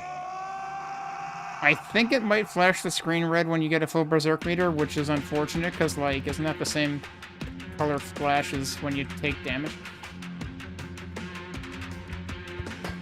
Okay, again, they're reminding me to shoot buttons. Like, this time I already did it once. But it's like, every time you might have to search for a button, they're gonna tell you about it.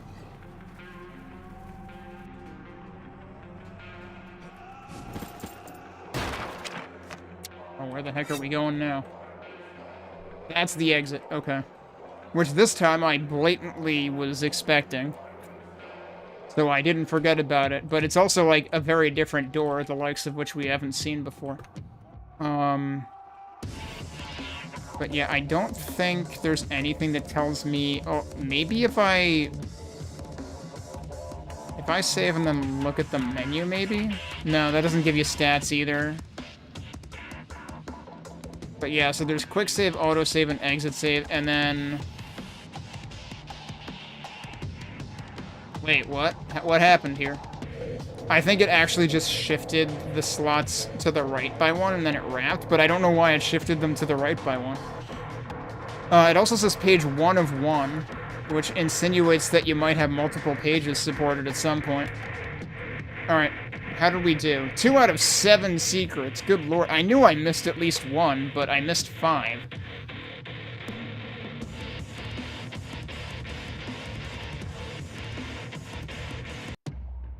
Okay, so that's both of your campaign levels that are available, and it does show your stats here. I don't know whether that's like your best run stats and what the standard is for that. It's like, if I were to do it again but get fewer kills but more secrets, what would it record?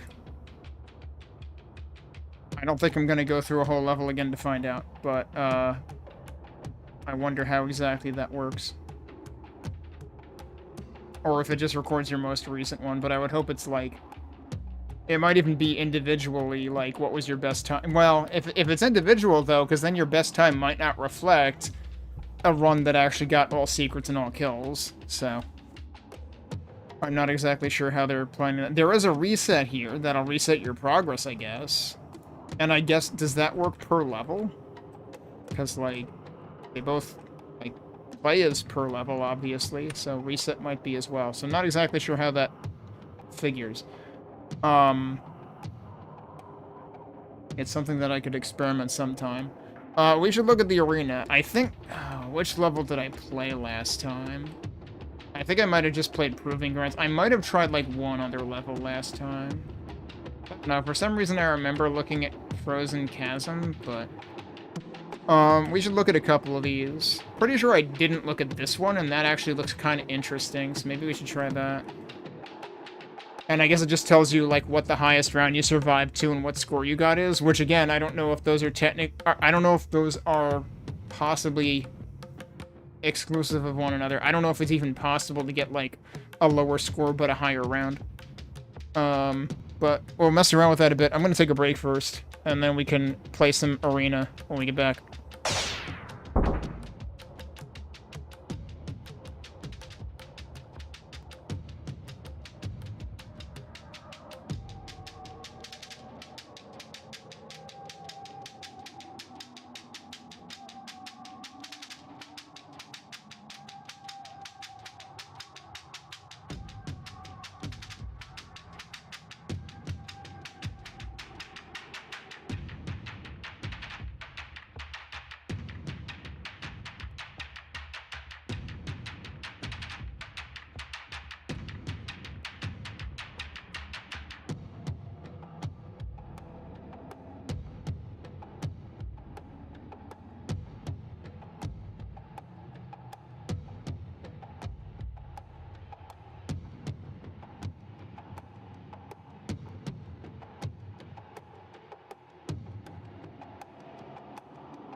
Okay, let's get into arena mode.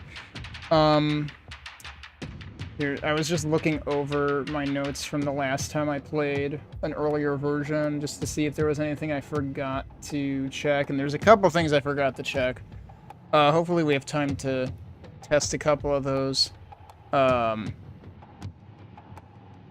in arena mode. Maybe I'll restart the timer for each arena mode playthrough. Maybe that makes sense to do. Alright. I'm gonna reset. I won't start the timer until I actually, like, finish messing around, though. Actually, maybe I'll mess around in the first campaign level again first. Just so I have a chance to test things. So what do I want to test? What? I'm alive. How can this be? One thing I wanted to test was just, like, how much can you manipulate your jump? Like, your trajectory. But yeah, no, I wrote down that jumps were pretty, like... You have some air control, but it's not a whole lot. This is definitely not Quake, so... and that seems to be, still the case. Oh, the one other thing I wanted to check was... The thing I had been surprised by last time was HUD scale. So this is at 1.0 right now. When you increase this, it makes the HUD smaller. Actually, what's really interesting is the icons on the left are still, like, positioned the same, and they're more spaced out now than they were before. So yeah, if you wanted to make the HUD bigger, you can't. You can only make it smaller, and for some reason, HUD scale going up makes the HUD smaller. Which seems weird to me. I mean, it's probably still something that some people will like to do. I mean, some people will probably just, like... Some people love to remove the HUD entirely. I don't understand those people, but... I guess the HUD opacity would let you do that.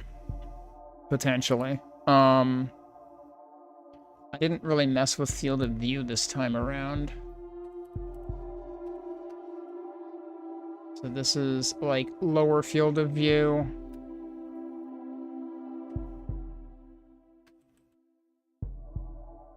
And 90 is actually the farthest it can go. Yeah, that definitely gets a little warped. Which I know some people are fine with that. I prefer field of view that doesn't do that much, so I was fine with the default here. Another thing... Yeah, this seems to still be the case. If you're using the keyboard to navigate the menus, the thing that is initially focused is influenced by your mouse position. But I think if you leave your mouse, like, far enough outside the dialogue that it wouldn't affect it... Actually, wait, no, now it's just focused and fire secondary, and I have no explanation for that. So, actually, I don't know. I don't know how it's coming up with that. If I do this... Then it's positioning... Like, now it's highlighted quick load, because that's where my mouse is. But if it's not over anything, I don't know how it selects what is... Now it's still highlighting... Maybe it's actually just remembering the last thing that was highlighted, that was selected. Might be a good idea to... I mean, memory cursor is one thing, I guess, but I feel like in FPS menus, like, just having it start at the top of the menu is more expected. Alright, let's go play Arena. And we're gonna try an area that I'm pretty sure I didn't try last time. Wait, what? I pressed enter. Apparently when the level select is focused, it will actually still... cycle through the levels. You need to actually select play. Alright. Let's see how this goes. Whoa, we've got rain. Also, I will say that we didn't really have any GPU issues. So, I think they did improve the performance since the last time I played, because I definitely had GPU usage kind of, like, top out at some point. The first time I played the second level. Did I hurt myself? Maybe not.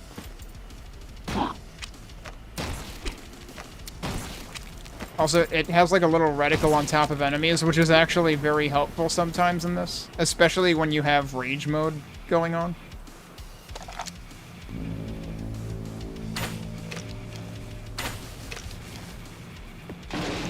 What was that? Was that just thunder? Full screen flash thunder? Not really a fan.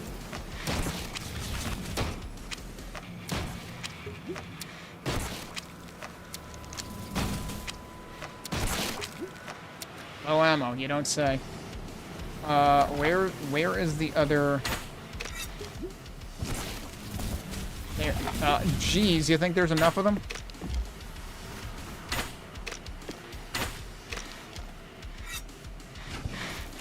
That's not who I thought I was aiming at.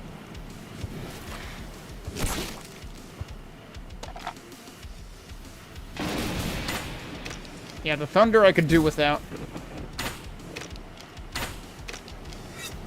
I mean, I get it. We're like smack in the middle of a thunderstorm, apparently. Oh, you jerk.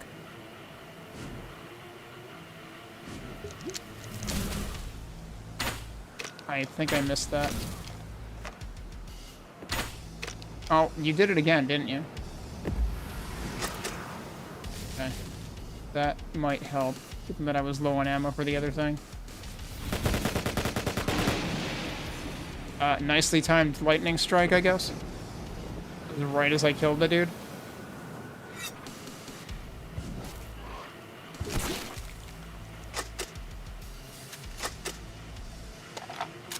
Okay, I have like no crossbow.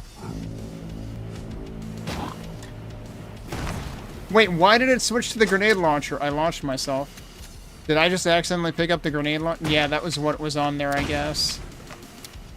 So it auto switch. So auto switch does not take into account if you have the same weapon already.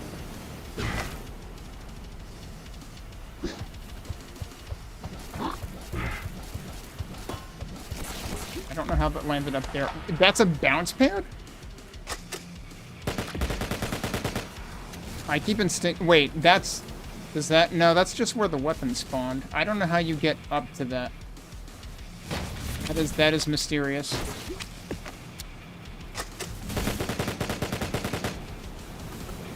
Of course I'm low ammo. Why wouldn't I be low ammo? Okay, I'm out of ammo for that. And he just warped out.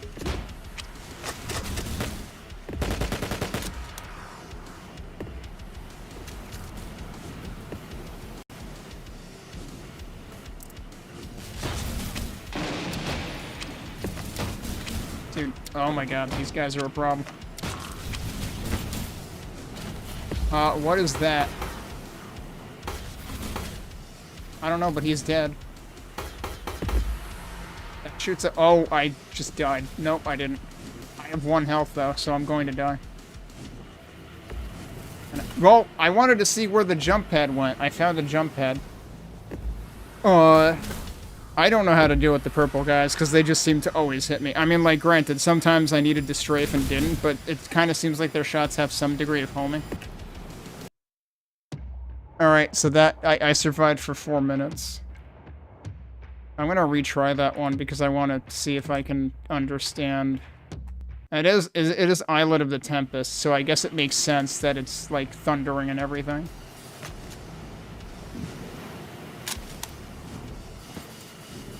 Okay, this time we're definitely trying the bounce pads. Oh, can I actually, like... can I bunny hop in this?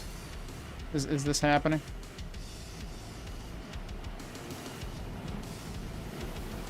Yeah, that was definitely happening. Oh, there were stairs here. I'm a fucking idiot. Okay.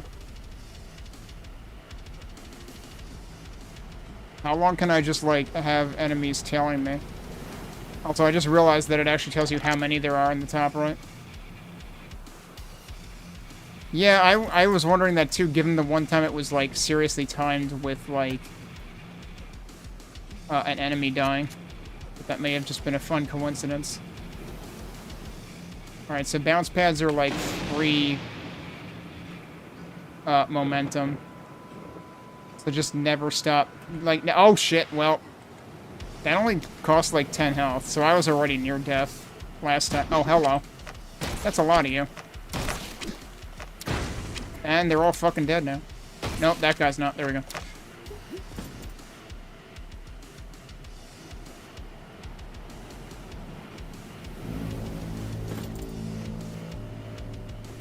I remember noticing last time that the music is really quiet in this mode for some reason, which I guess to an extent I can understand and appreciate, because, like, you probably want to hear enemies and stuff, but, like, it's being drowned out by the environment even. And I don't know if it's seriously that just this particular track is mixed quietly.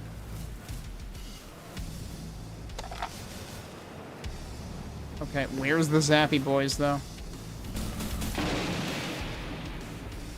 That's not a Zappy boy, that's a bounce pad. Alright, he's dead. You're dead.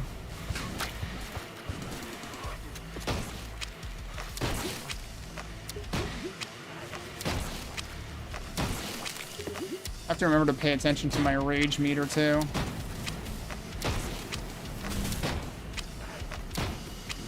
How are you not dead yet?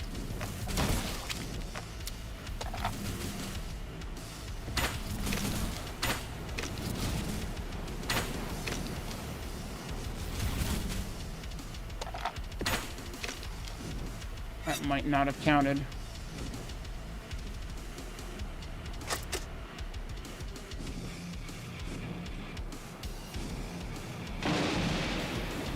There might actually be, like, a thunder sound before the lightning happens, and it's just hard to hear.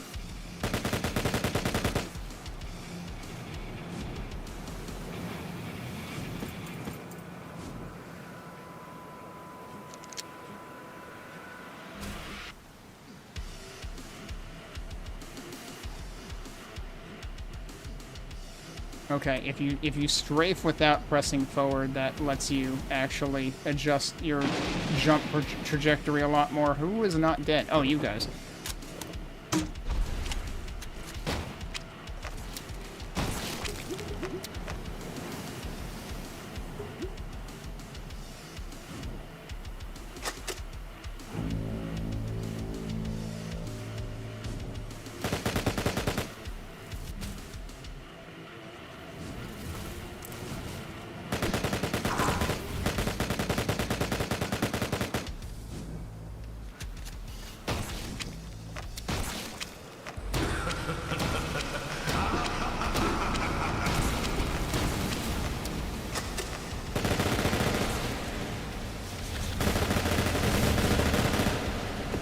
He's still not dead, dude? What the hell? Did I miss?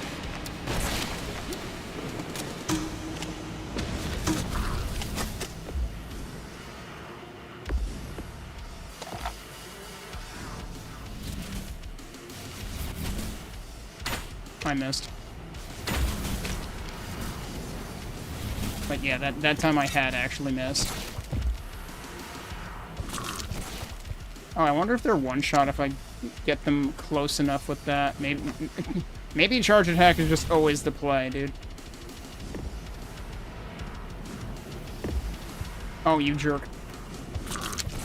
Yeah, charge attack might actually just always be the play.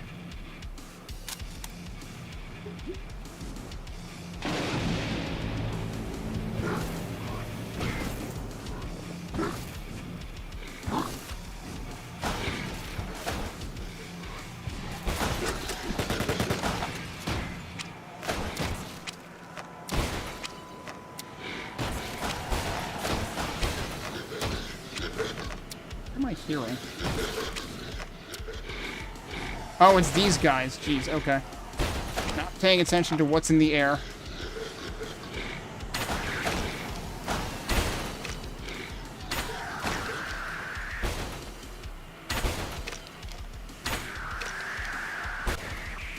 Did I just walk off a cliff?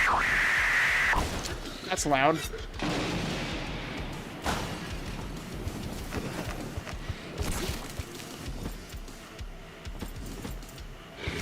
I mean, I get it, you don't want it to hit you, but it's like, good luck getting it to not hit you if you can't put something in between you and it.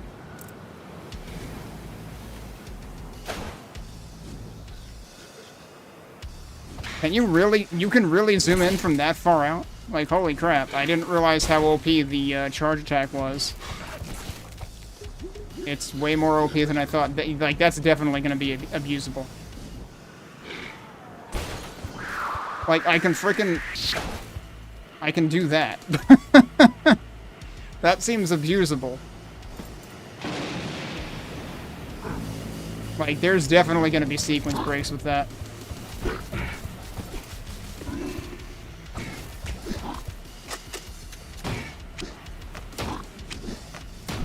Oh, it's one of the big dudes. Shit. Oh, lordy, coming. Oh, God, I'm gonna die. I'm definitely going to die. Yep, I'm dead. Be cool if it told you what you died to, but also I would need to learn the enemies' names. Also, they're still here. Guys, I'm dead. You can chill out now. It does say your score and also high score there. Yeah, the fact that hatchets are almost never a one-hit kill, except apparently on the purple jerks, which is useful information. Especially given that they're practically unlimited range, it seems like.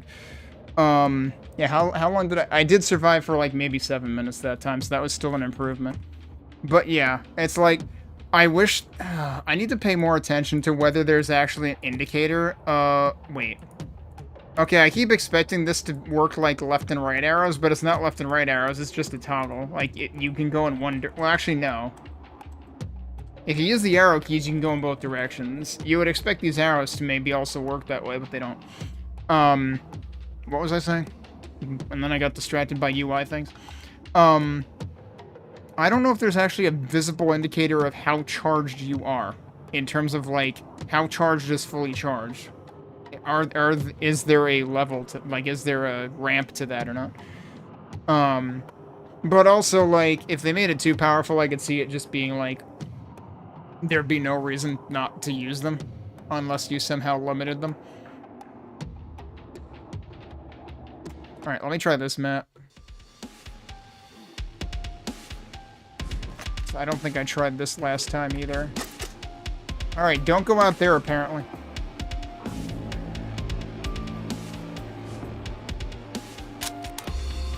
Oh, hello.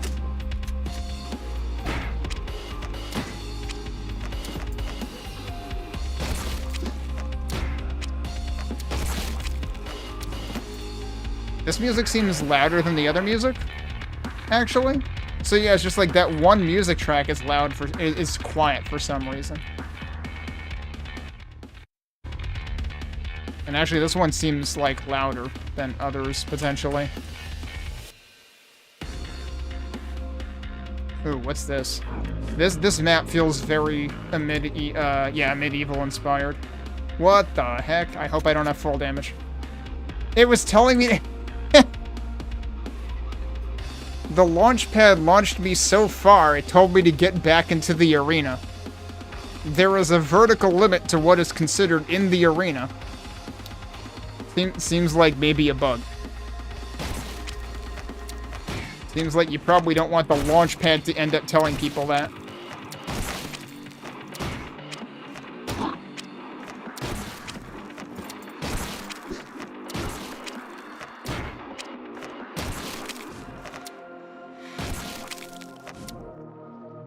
Alright, I should probably get more ammo, if at all possible.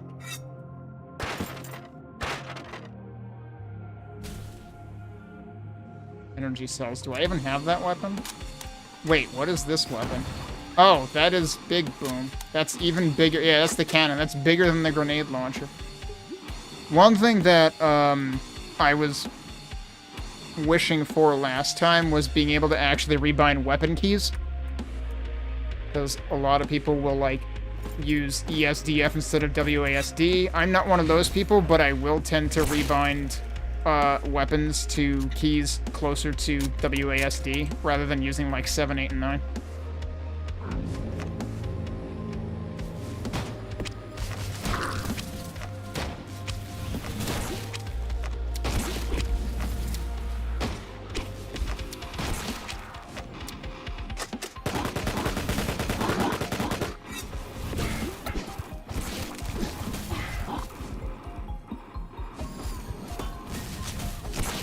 I thought they were one shot with this. That didn't work that time. Oh, you jerk. He's doing it again. I don't know where he went that time.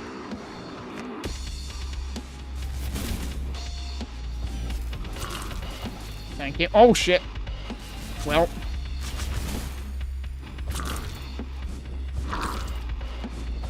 I like that they gurgle, though.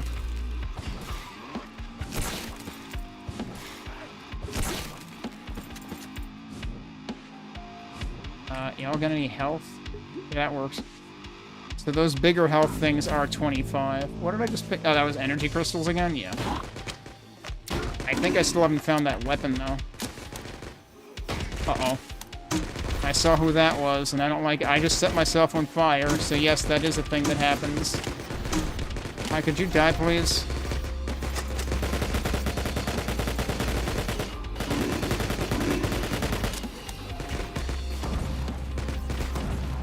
He dead yet? That didn't hit him, did it? Crash into a lantern.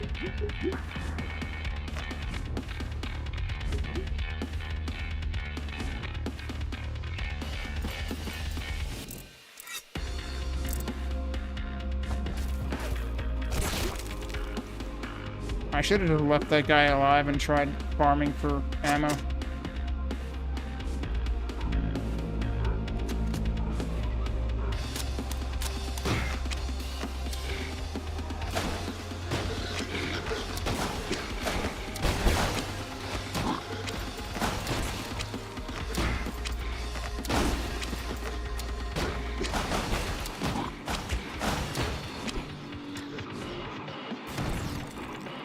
Alright, well, they're very dead. You're not dead. He's on fire. I didn't do it. I think he just walked into a lantern again.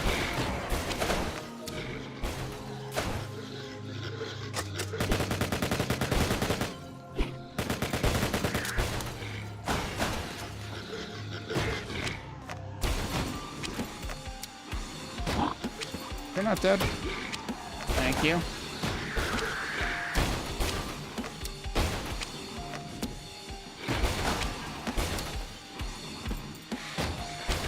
That missed.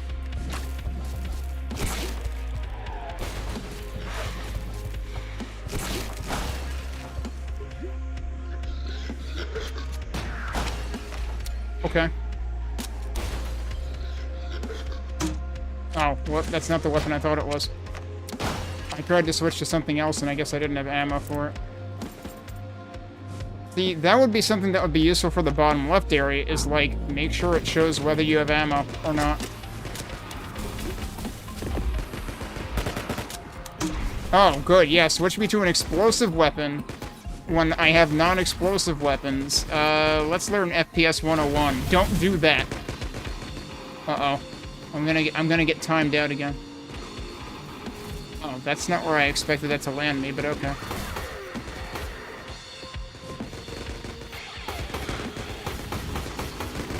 Please kill somebody. I think the frame rate is having a bad time with this weapon.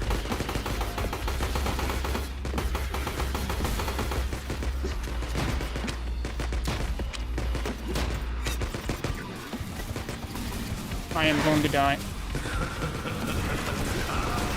I died. Once again, I didn't realize I had rage mode because I'm not sure what the audio or visual cue for that is, and I suspect the visual cue is not unique. So yeah, I feel like I probably could be doing better if I were, like, more acutely aware. Yeah, I know, that is kind of what it feels like. It does feel like there needs to be hit confirm, or maybe things need to actually be buffed. I'm not sure, but... And I mean, it doesn't necessarily have to be hit confirm by way of actual hit confirm sounds and reticle things. It could just be, like, better enemy pain sounds and stuff. But yeah, sometimes it feels like that. It's like, why aren't you dead yet? Alright, so that lasted me a little less than 7 minutes. And again, there's no difficulty settings, so... Frozen Chasm. I don't know if I played this one or not. And I did it again. I pressed enter on the thing that cycles level. So I feel like there was, like, an early demo for this years ago. And I think that had, like, a snow level in it. I don't know if it was this level or something different. But this just kind of reminds me of that a bit. I never did find a crossbow in that other level. There's stuff down here.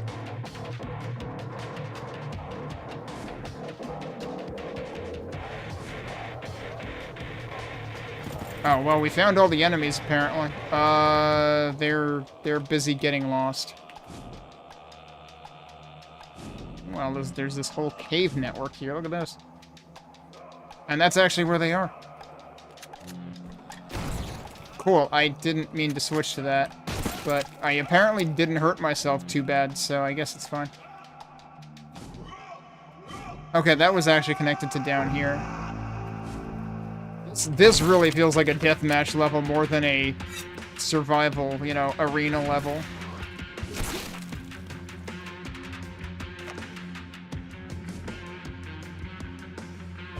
Because this is all about, like, distinct pathways. Okay. I ran him over en route to the other guy. You know what? I actually don't want to do this, but that'll work.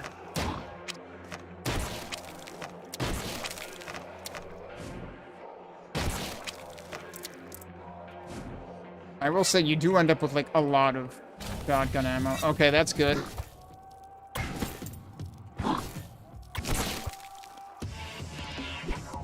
So it's like, I gotta use the shotgun for more things, but the thing is, the shotgun does not feel like a triple shotgun. The reload feels like a triple shotgun in terms of the reload takes long enough. But it's like the reload on this shotgun is probably slower than even the Widowmaker, let alone the classic SSG in Quake. And it definitely feels like it does less, certainly less damage than the Widowmaker. In terms of enemy hit points balance. I probably can't make this jump, but I can land down here. And then probably come back behind this guy. Yup.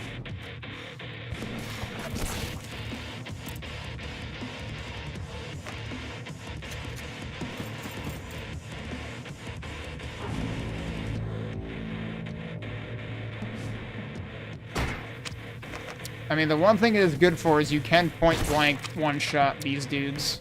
And the other, like, humanoid things. Uh-oh, we've got these guys, don't we? No, not you.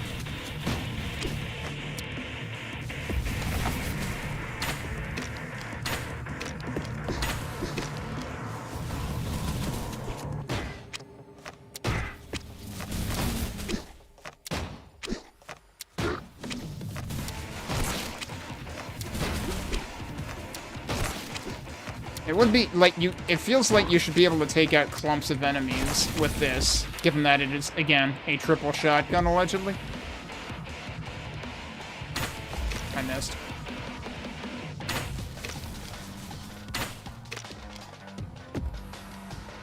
There's still another one, right?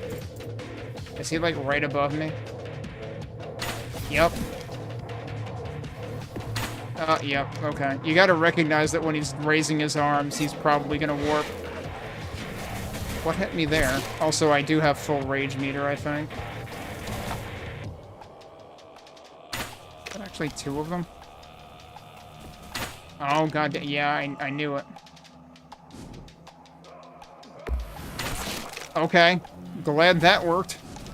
So I would have been kind of screwed otherwise. Is that another one? Sure is.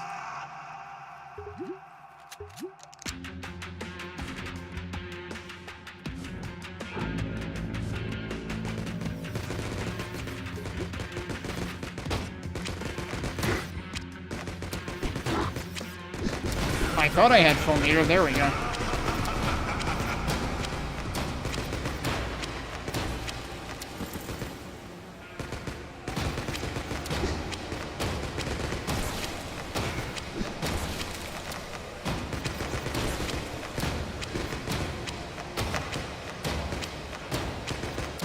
Die, please. Thank you.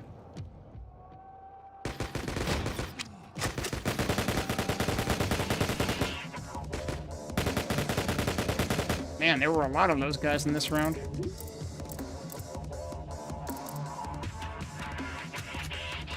Apparently I have full ammo for this.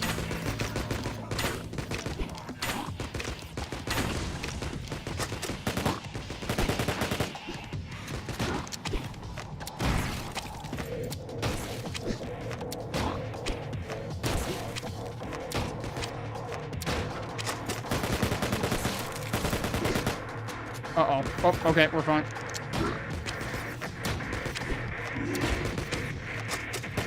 Uh-oh. Oh, I thought there was a... That was loud.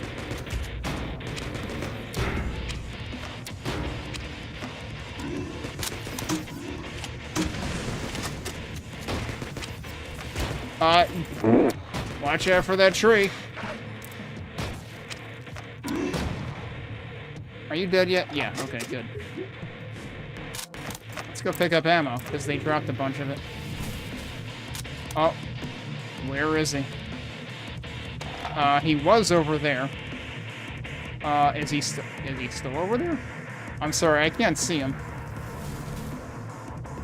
Oh, I could, and then he poofed again. Is he gonna come back in the same place again? No, he's over here now. What a jerk. Okay, he's dead.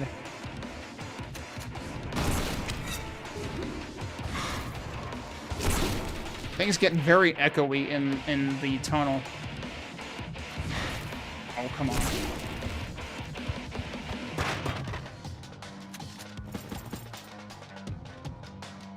Starting to feel like killing...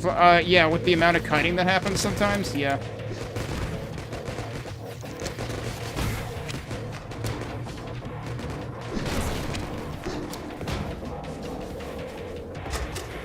Oh, I'm out of ammo for that.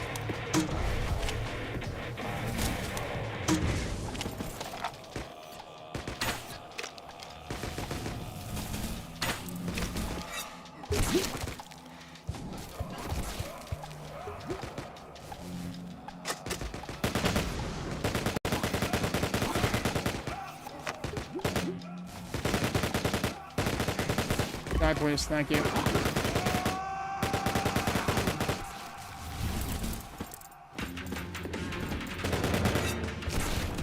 So the drops do expire after a while.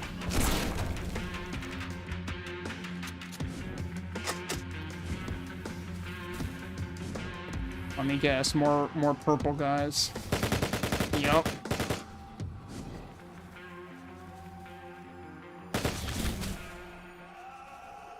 Is there there is another one. I apparently was hitting him. Alright, cool. So I guess there might actually be hit confirmed. Although it might just be that it's like highlighted red while I'm over their hitbox. Which I guess sort of works, but doesn't guarantee hit confirm. Did I ever go through here? Probably. I mean, I apparently have, like, full ammo for that, so... Somehow I still haven't found shotgun ammo. What the hell's wrong with me? There's the shotgun. Alright, who's left? That guy.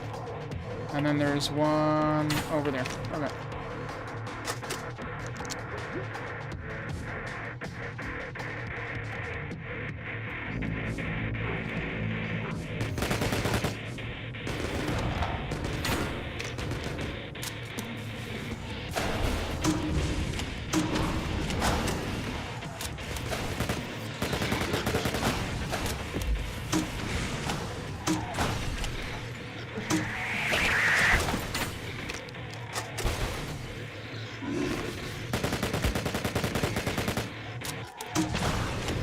He's dead. I'm on fire. Shouldn't have done that.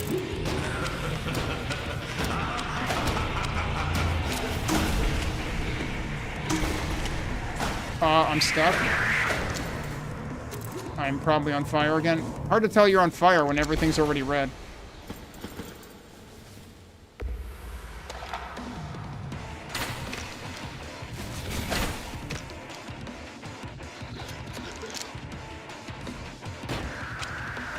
Watch out for that tree. Perfect.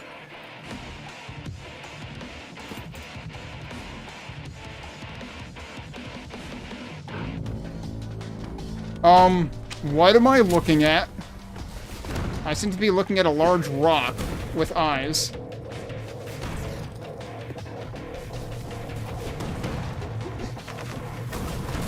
He might be dead. I'm not sure how you kill a rock. Oh, shit.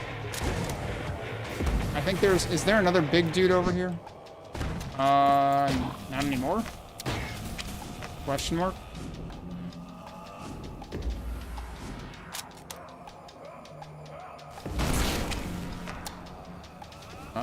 Did I clear all those guys out? Maybe?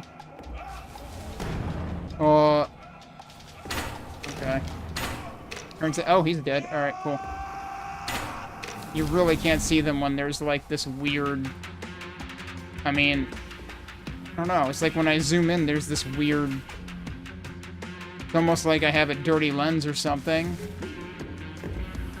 Yeah, I suspect the large rock with eyes might have been what ended my run, and I didn't know what hit me when I played the arena mode in, the earlier build.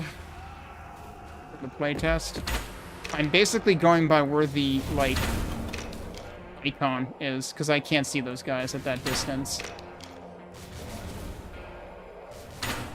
Yeah, you thought you were going to do your T-pose warp thing. Who else is still around?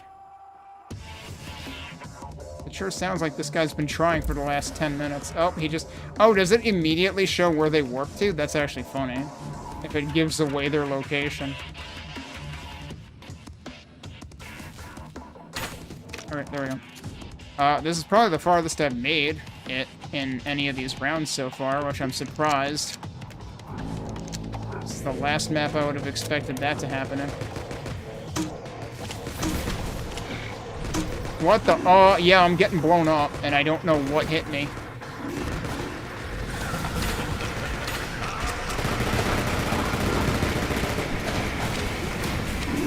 I'm dead.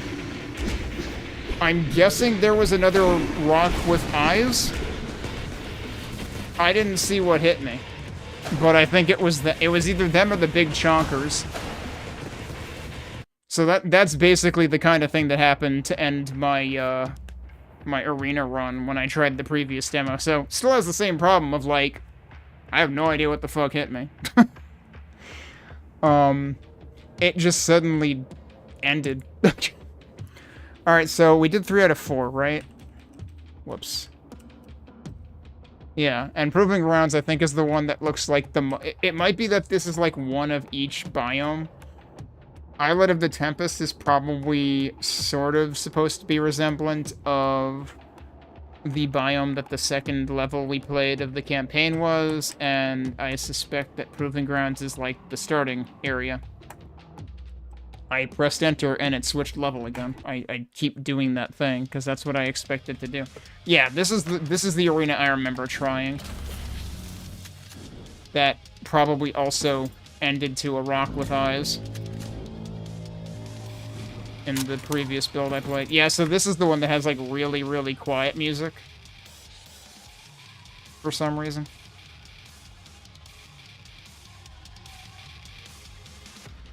So it's like, I basically, like, you need to get the soundtrack mastered, because I'm basically doing it on the fly here.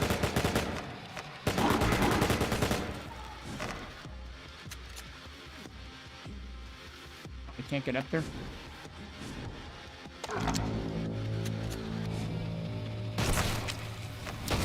The torches are actually a little distracting in this. Wait, why is there one of you already? This is only wave 2 for crying out loud. Also, I'm taking a lot of freaking damage. So, like, I always have to actually make a conscious effort to look at my health to read it, because this font is not easy to read. Like, you need your HUD font to be something that you can just glance at instantly and see. And, like, the ammo readout is big enough and bright enough that you can usually read it. The health and armor? No, absolutely not. Which is why the first time I played this, I tried to increase the HUD size, and found out that you can only decrease the HUD size. But it's like, just make the font clear. That's all I'm actually asking for.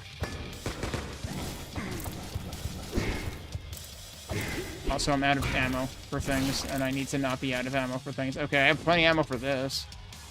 I'm already down to 34 health. Yeah, let's do something about that.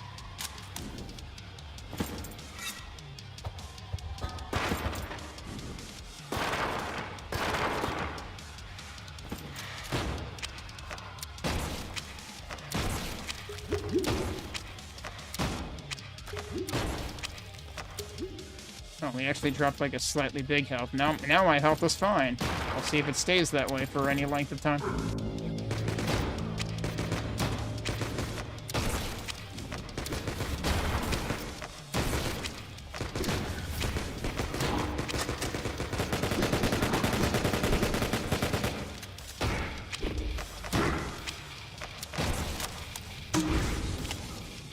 Shouldn't have walked back into that trying to pick up their stuff.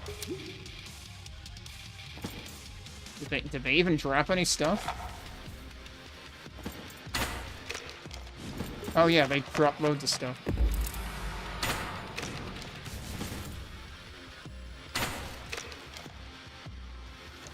Honestly, it might help if those guys had some kind of wind-up noise. Because, like, if you're watching them, it's clear when they're going to shoot.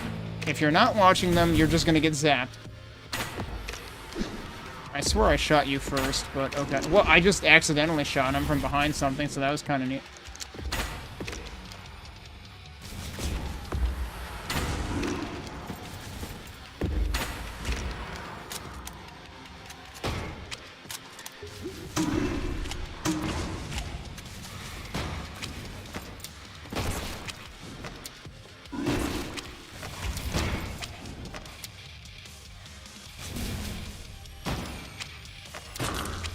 It sounded like he sprung a leak. Are you dead yet? He is not, in fact, dead yet. There we go.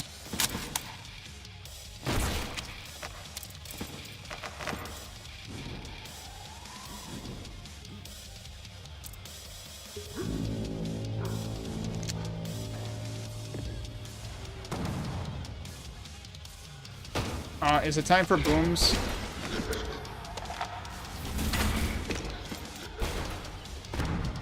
I think it's time for booms. That's a lot of dudes. I think it's actually that guy. Oh, I set myself on fire. I did not mean to do that. Ow.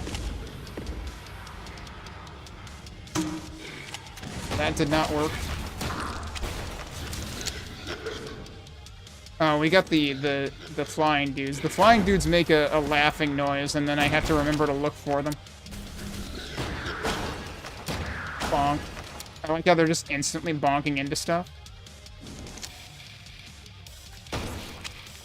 Oh, that was surprisingly the end of the round. Okay. Oh, I actually do have the electric weapon. I didn't even notice I got that.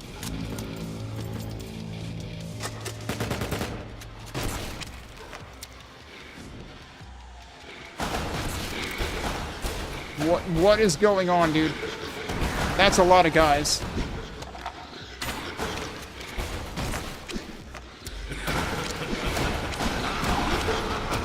Oh, apparently I just fall off of there.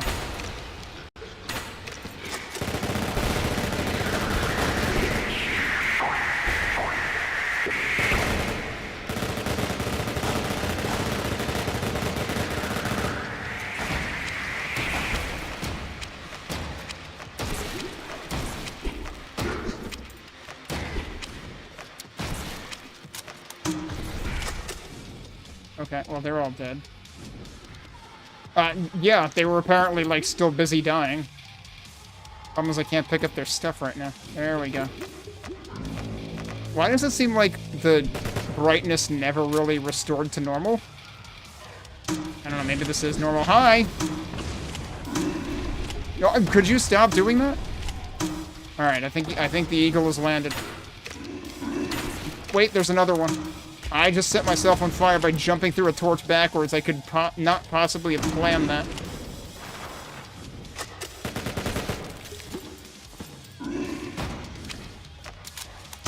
I thought you were gonna, like, stop sooner than that, dude. Oh, God, what? Yeah, there were a lot of these guys. Apparently these are the ones that frickin' fire explosives. Could you stop missing? Whoa, that... Okay. What? I did not expect that guy to be right in front of me when I did that.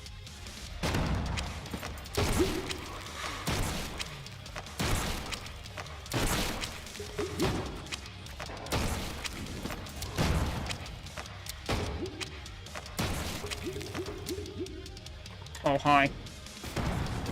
Yeah, could you not be here? That would be great. The cannon may actually be better in terms of not blowing yourself up, because it might not be incendiary. Also, I'm trying to figure out if there is a screen tint effect related to, like, losing health, like being low on health, because I would really prefer that not be the case. What is that? Oh, it's just another one. I'm stuck? Well then. Apparently I was suddenly surrounded by like 10 of those guys and I just died instantly. That's a different way of dying instantly. It's amazing the things I will do while walking backwards into hell. Okay, but those are the arena maps. So we've gone through everything in the demo at least once. And yeah, so these are the same levels that were available in the previous playtest. Things have just been polished up. We've got more settings available. It definitely seems like the in-game performance is better, because I didn't run into any, like, I might have run into some dropped frames at some point during one of the arena levels, and it's probably when I was firing the electric weapon. Because, like, it just looked like it was dropping frames visibly to me at that point. But, no, it definitely seems like it's already in, at least, slightly improved shape than what I saw the last time I played. So that's good. 'Cause it's been a couple months since then. But yeah, like, this is, like I said, if you download the itch version, it visibly still calls this an alpha build. I would say we are at the state where this is better than other demos that I have played that don't call themselves alpha builds. You know, I have... At some point, I should actually write down... I may have written this down somewhere as a reference of, like, if I ever actually write blog posts, I would write a blog post about how not to do a Next Fest demo, and one of the things is, like, release your demo too frickin' soon. Because, like, I have definitely seen Next Fest demos that are, like, pre-alpha state. One of the ones I played in this most recent Next Fest was actually, like, it was at least the third demo they had released. And they seemed to be, like, sort of basically doing early access, but via their demo, where they would intentionally release it for a couple of weeks, collect feedback, take it down, do more work, release it again. I played what was apparently the third version of their demo, at least, and it was still exceedingly rough. So, yeah, this is definitely, like, a better alpha than other things that I have seen that don't even necessarily call themselves an alpha, so, good start for sure. And I'll definitely be curious to see what the full campaign is like. Like, that's gonna be the main draw for me. I'm not much of an arena person, I'm not much of a horde combat person. If you happened to watch my streams last weekend when I found out that the last 3 levels of the Wayfarer for Heretic are oops, all slaughter maps, I was pretty sad about that part.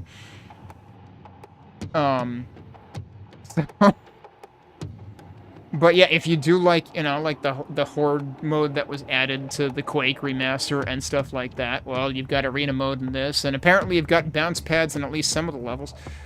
So that's a thing. So yeah, somebody said Quake Eternal earlier, made a joke about that. Yeah, kind of. I'm certainly also curious, like, what additional enemy types we will end up seeing. Like, obviously there was the big angry rock guy that I only saw in one of the arenas because I didn't get far enough in terms of, like, the number of waves I survived in the other arenas to see that, probably. So we'll have to see what there is on top of that. But, I mean, how many types of enemies have we already seen? At least half a dozen, right? So, more big boys and more non-humanoids. Okay, yeah, that's a good category to add more to. You do wish arena modes would do a bit more. I mean, like, on the one hand, I feel that, but on the other hand, I'm also not sure how much they're gonna do, and I'm, like, it's still just not the reason that I play games. It's like, back when I would, back when I was playing Quake maps on weekends for like 3 years and change, um, I was always more drawn to like the levels with interesting layouts that felt like they had a story to tell in terms of the actual map design, more so than just here's an arena, here's another arena, here's a third arena. Um, like one of the earliest. I think one of the earliest Quake packs that I sort of gave some grief to was Coven of Ebony, because I know it was kind of a notable pack, but it also was like, I felt like it was just like, walk into a rectangular room, and there's like 4 Death Knights. Walk into the next rectangular room, there's 4 of something else. Walk into a third it was just the same thing over and over again. You don't want it to be that cut and dry and repetitive. Oh, you got pulled away for the entire duration of the stream. That is okay. The video will become available eventually. And the VOD will be on Twitch for a week, for as long as VODs stick around. So if you want to see it sooner than I get the opportunity to put it on YouTube. But I'll put it on YouTube, given that this is actually a public demo this time.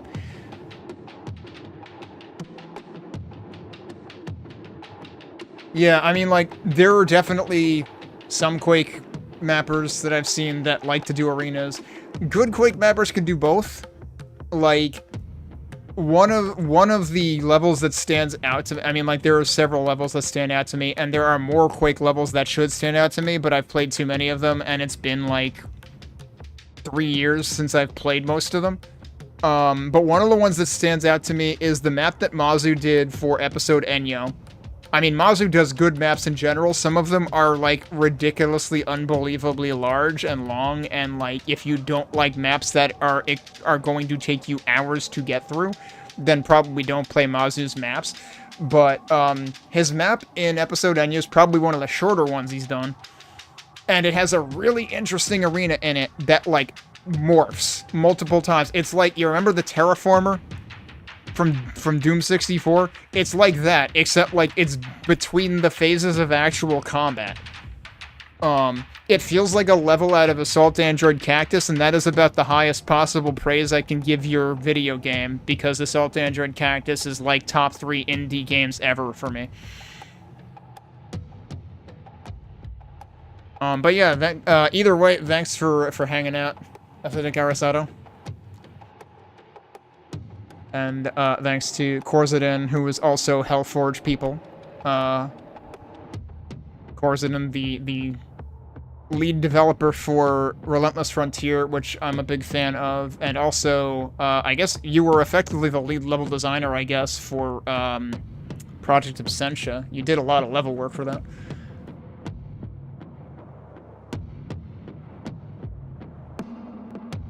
You're shocked no one ever copied raid mode, especially since playing levels fit boom shoots. Wait, what game are we talking about? Oh, wait, when you say mercenaries, are we talking about Resident Evil, or did I miss the context? Oh, Relentless Frontier? Yeah, you need to look at Relentless Frontier. It's in early access. There will be a second episode that is actually 2 episodes in a trench coat. There were originally going to be 3 episodes, but now there's just going to be a bigger second episode. Actually, no, don't Google anything. Use a different search engine. Friends don't let friends use Google in 2026. Holy shit.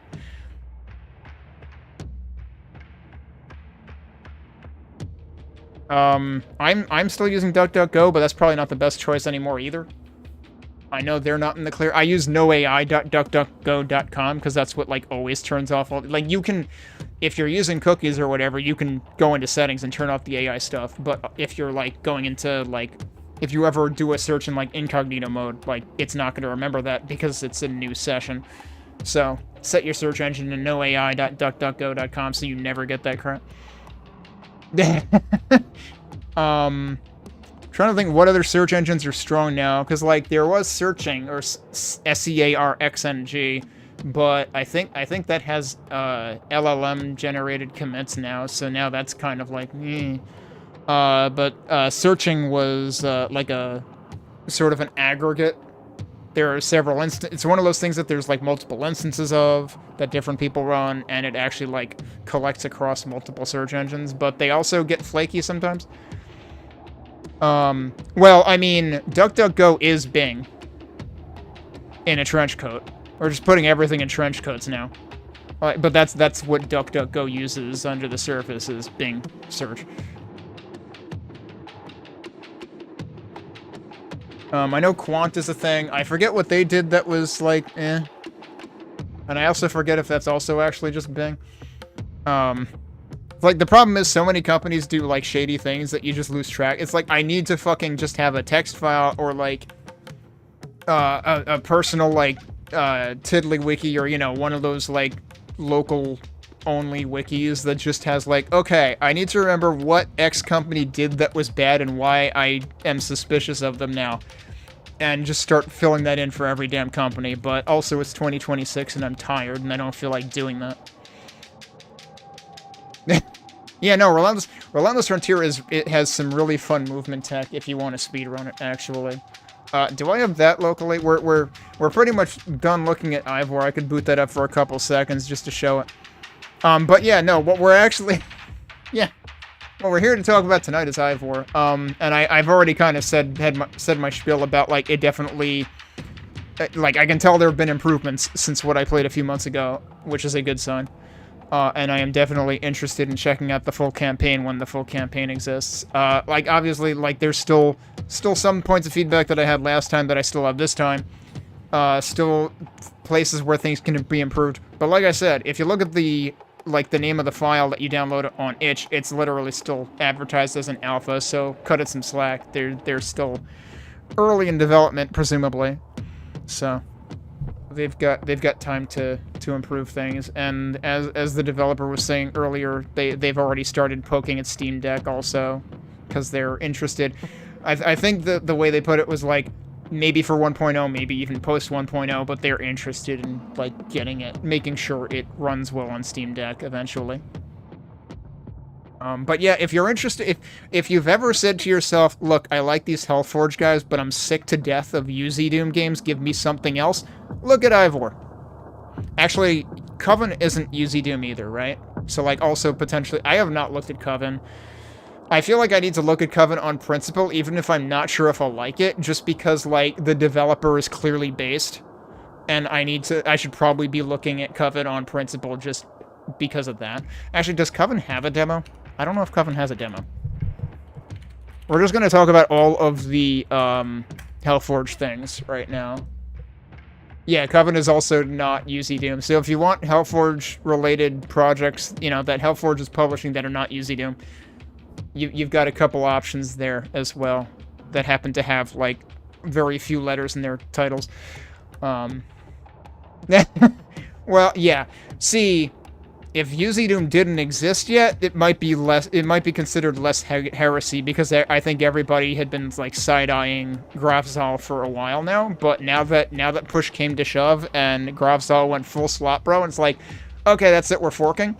Now I think there's, like, renewed fervor and interest in UZ Doom. And they just, actually, on the UZ Doom subject, they just, released, like, the release candidate of 5, right? I think that was the thing I saw today or yesterday, reposted by Bridgeburner. But yeah, Coven is your, a witch, I guess. You might have already been burned at the stake, and now you're exacting revenge on the Patriarchy, basically. So, like, hell yeah. I should probably play Coven. Is there a demo? There fucking is a demo! I've been living under a rock. I'm going to go ahead and download the Coven demo right now, actually. Actually, no. I'll leave the window open, the tab open, so I download it later. How long has the demo existed? I mean, this is already in early access and stuff, too.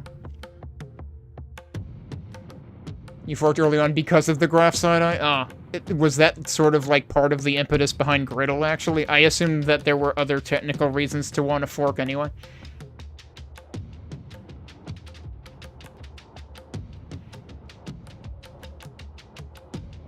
But yeah, I'm just glad that there was already enough interest and energy to actually pull off a fork of GZ Doom, because, like, now you've got Linus Torvalds pulling the if you don't like me being a fascist piece of shit, then feel free to fork the Linux kernel. And it's like, that's a bit of a tougher pull. A bit of a heavier lift. Right, yeah, so I know Griddle was Waffle Iron Studio, like, get it? Griddle? Waffle Iron? It was Waffle Iron Studios fork to begin with, and that, of course, is, the developer behind Project Absentia. Wait, are you eyeballing the Linus Torvalds thing? Oh, yeah, did you miss last week's news cycle? I think it was last week's news cycle at this point. Yeah. He basically accused people who were, like, taking a stand against, Gen AI slop going into the kernel on the Linux mailing list, on the kernel mailing list. He literally called them social warriors. I saw somebody write a post to the effect of, like, clearly he actually wrote the full phrase social justice warriors, went to hit send and realized, no wait, if I literally write social justice warrior, I'm going to get, like, laughed out of the room. So we're gonna remove a word and cause plausible deniability. Yeah, no, it's not working. Yep. Yeah. Yeah, so now Linus basically hates everybody with a moral compass, so that's great. I mean, yeah, he got left out of the room, but it's more like everybody else left on their way out of the room, I think, because, like, I don't see forking the Linux kernel being a realistic endeavor, given, like, how many millions of lines of code are in there. What has been forked, though, is Ruby on Rails. Some people are getting sick enough of DHH's shit, as I'll quote another post that I saw on the Fediverse recently, which is, I guess I know what the HH and DHH stands for.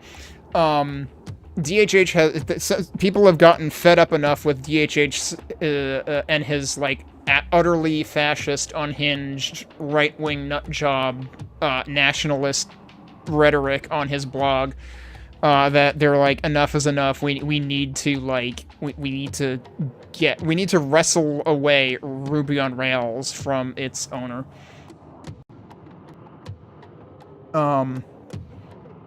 Now, of course, the problem is,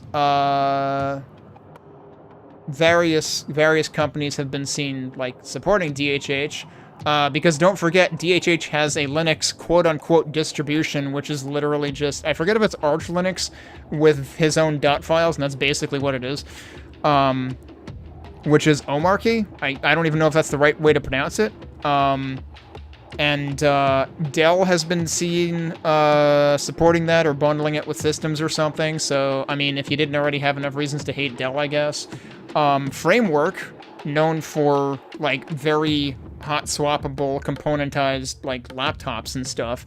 Unfortunately, Framework got in bed with DHH, like, a year or two ago. That had a long thread on their own forums a while ago that you could probably find. So, yeah. But, more and more people are wanting to sever ties, if at all possible, with that guy. Me, I just try to avoid Ruby altogether, because I have never really liked the language or the ecosystem. But alas, some of the projects that I have to work with sometimes are Jekyll-based, which is Ruby-based, which means I sometimes have to deal with it. But that's pretty much the closest I've ever gotten. Everything is burning, yeah. Yeah, the tech industry is kind of a dumpster fire right now. So it's hard to recommend anybody, you know, like... You know, it's hard to encourage people who are clearly interested in getting into it, and, like, I can't hold it against people for being interested in getting into it. It's like, I've been working in the tech industry for 20 years, basically. But it's hard to encourage... Like, I just saw a thread on Reddit earlier today, which I try not to browse Reddit directly. I use, like, a Redlib mirror now. Redlib is a thing that exists. There is a list of instances somewhere. If you're familiar with Nautico.net, they have an Invidious instance. They also have a Redlib instance. I was reading a post on Reddit that was basically like somebody in IT, basically someone in cybersecurity specifically saying, yeah, don't get into cybersecurity because the the market is absolutely inundated with experienced people who have been laid off. So if you are trying to get into the industry as a new person, like someone new to cybersecurity and trying to just get started, you are up against, like, industry veterans at this point, because and this is true of the IT industry at large, because layoffs are happening all over the place, because, I mean, layoffs have been happening all over the place for over half a decade at this point, probably, but, like, now more so because CEOs want to replace employees with AI until next year, when they realize, oh, actually, the AI can't actually do shit, and we need those employees back, which some companies are already figuring out. But that is going to continue happening, and it's going to happen more as more and more Gen AI providers start hiking their prices as they look to stop bleeding money out of every orifice, because this shit isn't sustainable in any sense of the word sustainable, which, like, for multiple senses of the word. Because eventually they need to extract actual value, but there's no value to be had in that tech at all.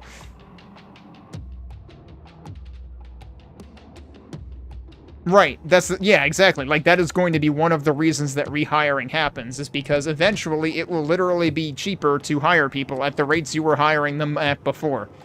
Attention to people who will be sought to be rehired. Charge more money. Ask for a higher paycheck. Ask for a higher salary.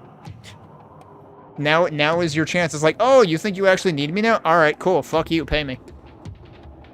Because now you're gonna be asked to, like, disentangle the slop.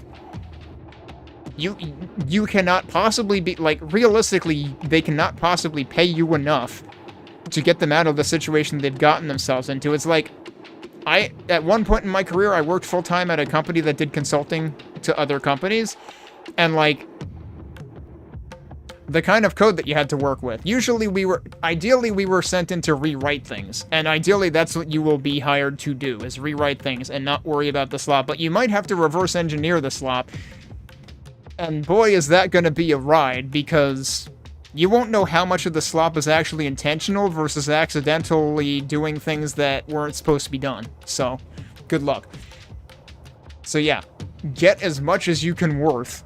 Get paid as much as you can possibly get paid, because, like, I don't know what I was trying to say in that sentence where my wording broke, but, get paid more than what you're worth, basically, because, it needs to be worth your time to make sense of what you're gonna have to dive into.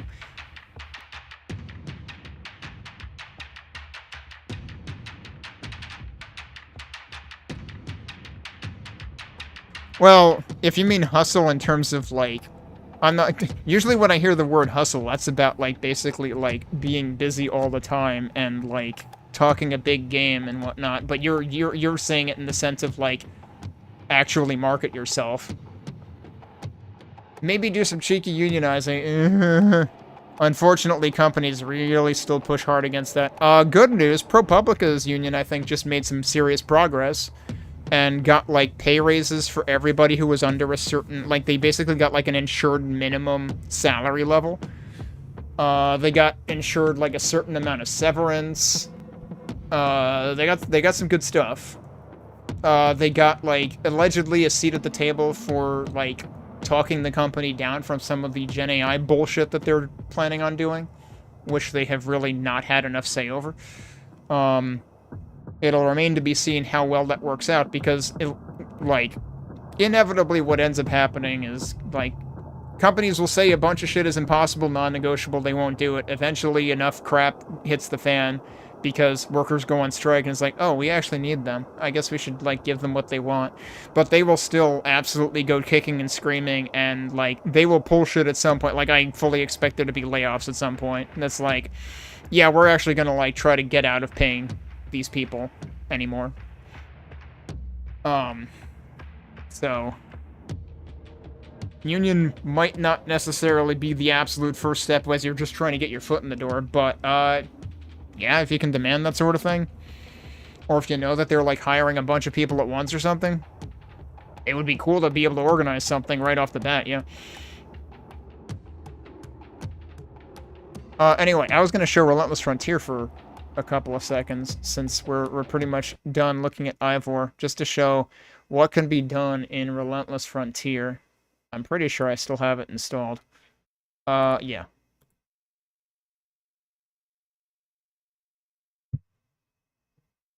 You just moved to the manufacturing industry. Wait, which industry were you in before?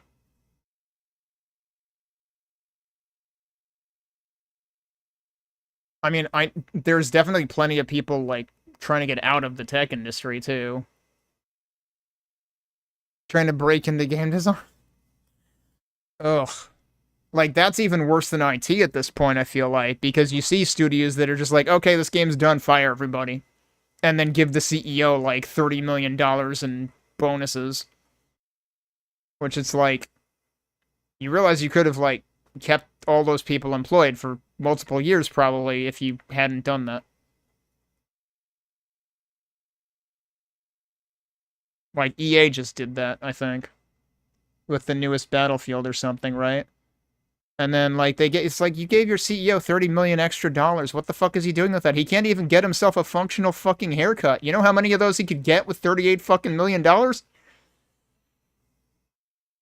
fact, those bonuses are part of tax evasion schemes. Yeah, unsurprising. Why is this not... Oh, okay. Sorry. There was actually a window asking me whether I wanted to play with Vulkan or not, but Steam didn't render the window correctly. Blame my choice of window manager for that. I was like, why isn't this launching? It shouldn't take this long. Alright, now we're getting somewhere. I'm probably gonna have to recapture the window. Hang on.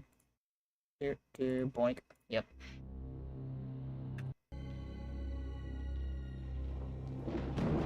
Hopefully I don't run out of memory. Alright, yeah, we're fine. I wasn't keeping an eye on, like, how much memory I had consumed for different things. I can close these browser windows. Need those open anymore.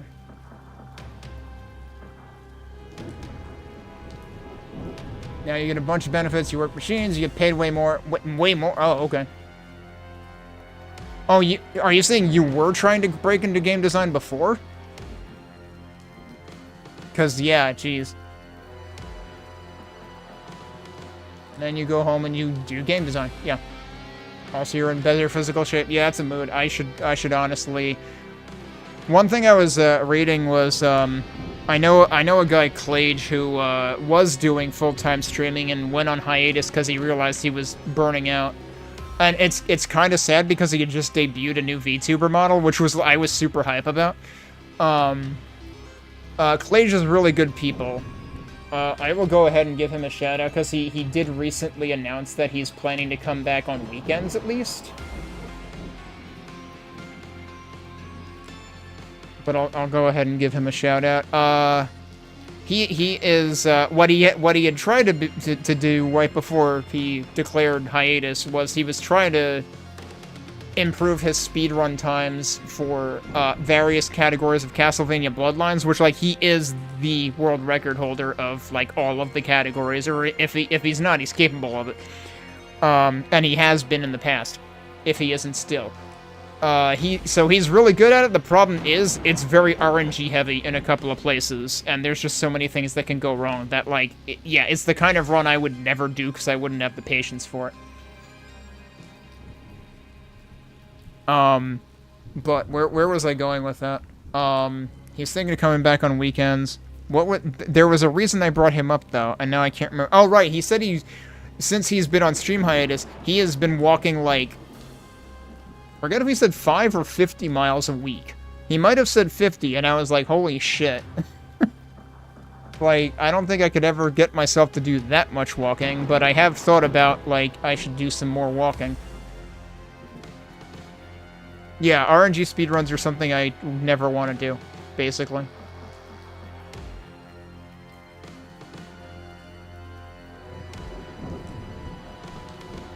Oh, yeah, I would never want to work with anything involving blades or automated machinery or anything.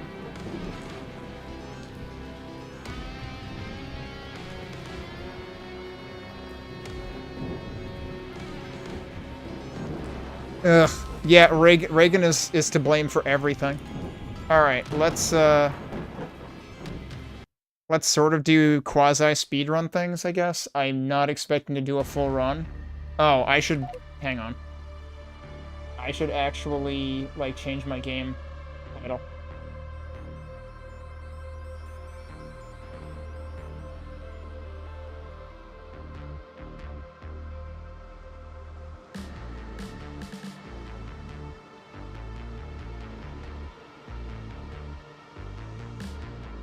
Actually, I'm realizing how freaking late it is, so yeah, I should not do a full run. But, like, this is already stream stop time for me, usually on weeknights. And I need to actually fucking sleep tonight, because I did not sleep as much as I should have last night. I got to sleep late, and I also woke up early. It's like, thanks, I hate it.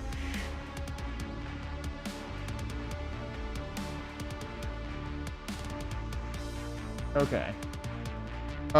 Yeah, for heart rate monitor is not something I ever plan to do. Okay. You know what? I'm not even gonna bother with the timer. Oh, there's no positioning. Lock doesn't work. How long was I out? So yes, this has voice acting by guess who? But yeah, so this game has a crouch. And it also has a slide if you are running while you crouch. So you can already see where this is going, and we're only getting started. I have my sensitivity set higher in this game, and now I need to... That was supposed to be a slide, excuse me. We're gonna call a do-over on that one. I got stuck on something. Alright, we're not gonna call a do-over. And this is where they actually introduce the slide, normally. So there are normally tutorial messages. I have those turned off from when I was speedrunning it. I'm gonna skip a bunch of the first level here. So that guy is there to demonstrate a mechanic. Those are the elders, and when they're around, they make everybody else overexcited and aggro. And if you knock out the nearest elder, it tends to de-aggro enemies.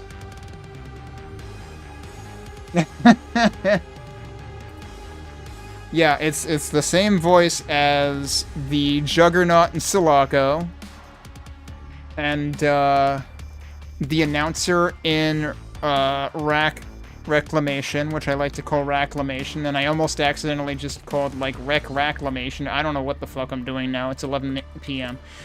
Yeah, it's Johnny Matricano. I can't believe that worked, because I totally missed, but it worked anyway. It gave me the key. So, we just skipped a bunch of stuff by not having to get the key the intended way.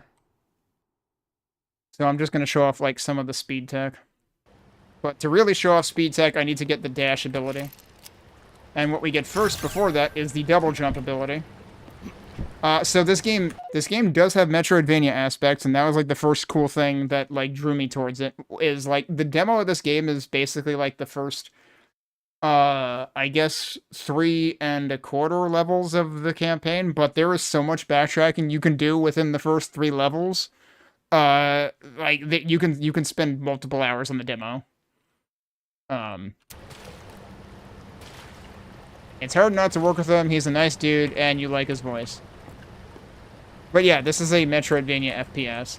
I think one of the and there's also tons of lore. Like I just passed a data pad that I didn't bother reading right now, but like there's a ton of lore. There was literally one of the most recent updates to this was called the Lore and Vania update.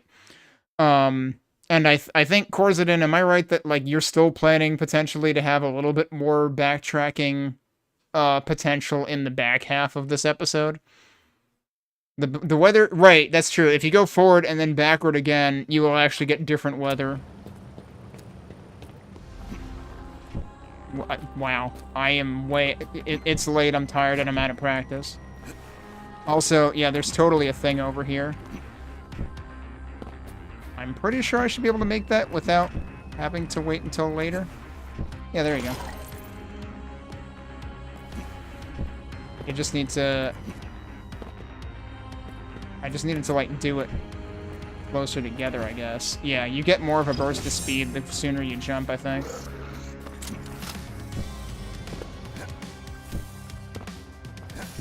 But yeah, like, see, there's so many different places to, like, explore and go here. Some of which you can't do till later because there's, like, locked doors, especially in this map.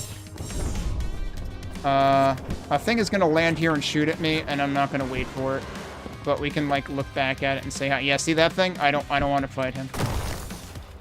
It's okay, he'll be back. Also, like, I was talking about, like, anything that begs a comparison to Assault Android Cactus is good in my book. That thing is basically a giant toaster dog from Assault Android Cactus. It's the Jumbo Fido from the 5th, zone. Yeah, the amount of different things people do with UZ Doom or GZ Doom is, pretty remarkable. I should show off these guys. These guys charge at you, and specifically when they charge at you, you can break their armor. There are other ways to break their armor that become available as you get more weaponry and stuff. Remember when I said that guy would be back? I think, yeah, there he is. He's back. And I'm leaving. I'm not leaving, because I screwed that up. If you actually, like, align that correctly, and you can slide under that guy. Whoops, I accidentally... how long has it been since I did that? I usually do that all the time. Close out meeting up with the RDI. Hopefully I can still find a ride out of here. Oh yeah, here's a good place where I can probably demonstrate. Yeah, see how these guys are all excited right now? That's because this guy's in here. So if I take him out, now these guys chill out. They're not attacking me anymore. There is a tutorial about that explicitly in the first level, but I skipped it when I got that key early. Another thing to point out about this game is I'm kind of covering the left side of the HUD, but in the lower left corner, there's this thing that I swear is not OnlyFans, it's OmniFuel.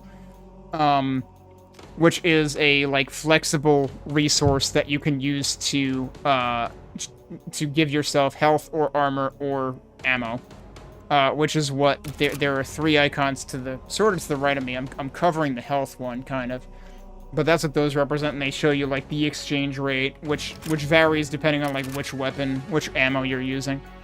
But yeah, you can exchange 10 Omni Fuel for, like, health or armor or ammo. So, like, obviously you'll still find health and armor and ammo spread throughout places, but you will also find Omni Fuel crates and or, like, barrels and stuff, and also anytime that you kill enemies with the Omni Axe, it harvests Omni Fuel out of them. So you can get more that way.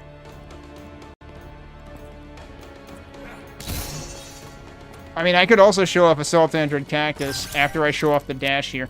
Okay, so we just got an upgrade to this, and this is another Metroidvania progression aspect, because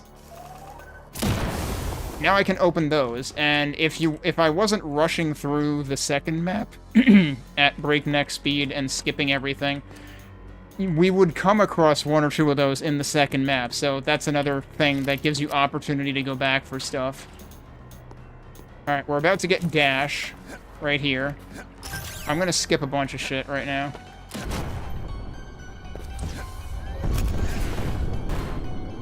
A holdout? I doubt it.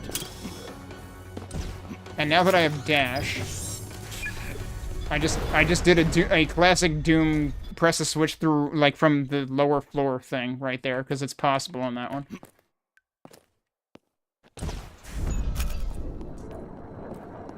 But I'll go as far as this mid-boss, and then we'll show off the dash mechanics.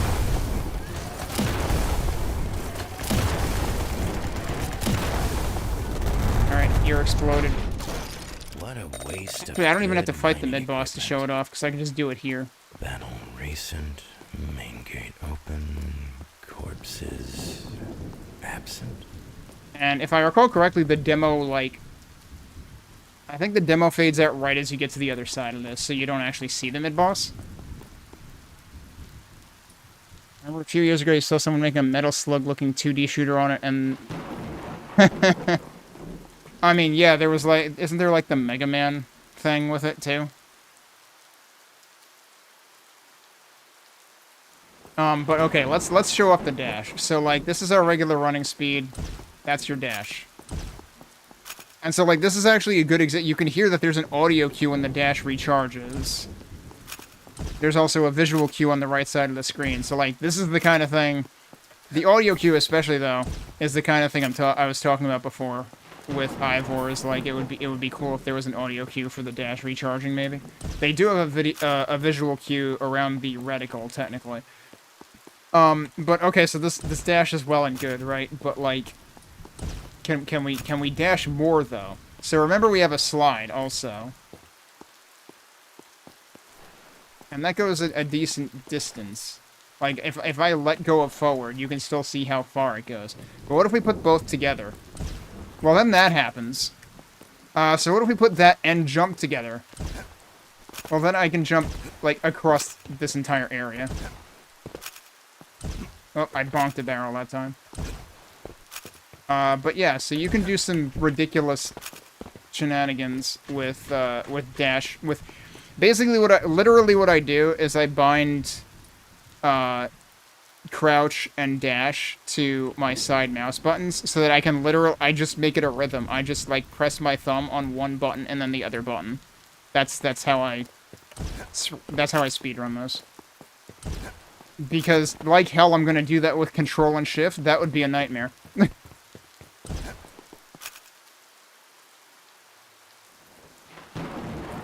You can get some bonkers distance with the right timing. And then, if you accidentally crouch slide off of a ledge, sometimes you just instantly hit the ground and die. Because GZ Doom physics, apparently.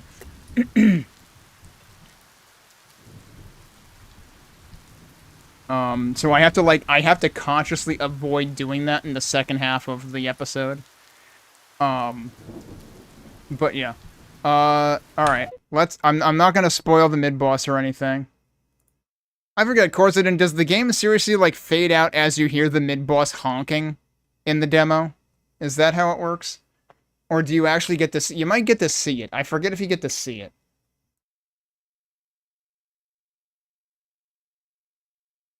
Oh, you do fight... Man, somehow I thought it left you on, like, a cliffhanger. But no, it must be, like, as you approach the back after it that it... Or like when it blows up, that it just ends. Okay. It's been that long since I played... I should remember this because I speedran the demo, too.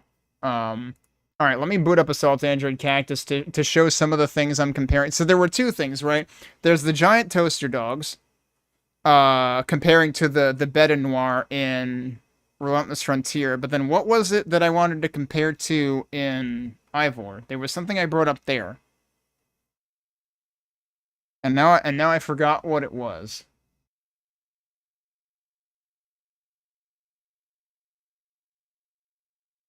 And now this is going to be bothering me, and I'm not likely to, like, remember it randomly. There's a trailer that ends on a cliffhanger at the boss. Okay. That might be what I'm thinking of, yeah.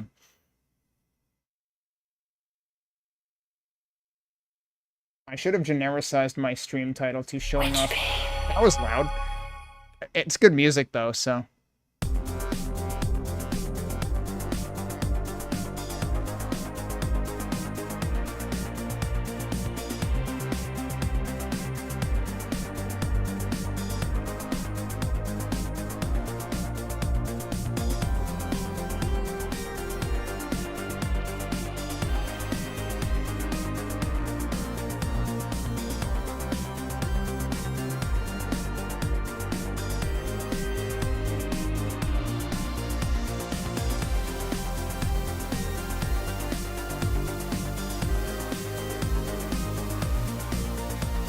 Alright, I gotta recapture, hang on.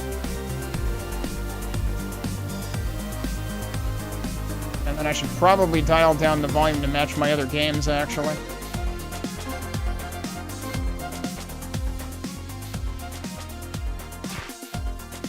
I'll keep the voice volume up. So yeah, at one point they added developer commentary to this, so you can play through the entire campaign and hear dev commentary over every level. There's subtitle support. There is an accessibility menu.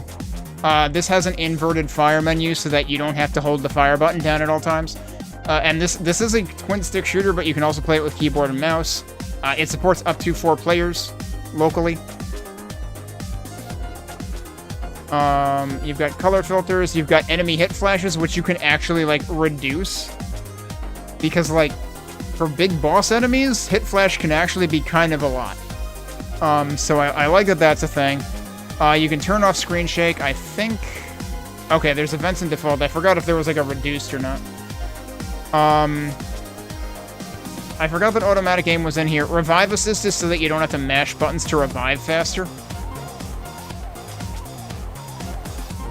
But yeah, I legitimately forgot what IVOR reminded me of in this game. So, like, I wanted to show 2 things, ideally, but I forgot one of them.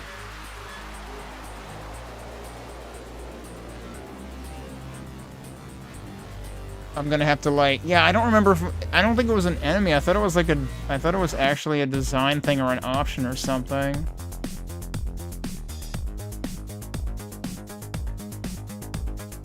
And now, for the life of me, I can't remember. Anyway, let's go play something. So Campaign Plus was added more recently. It is very hard.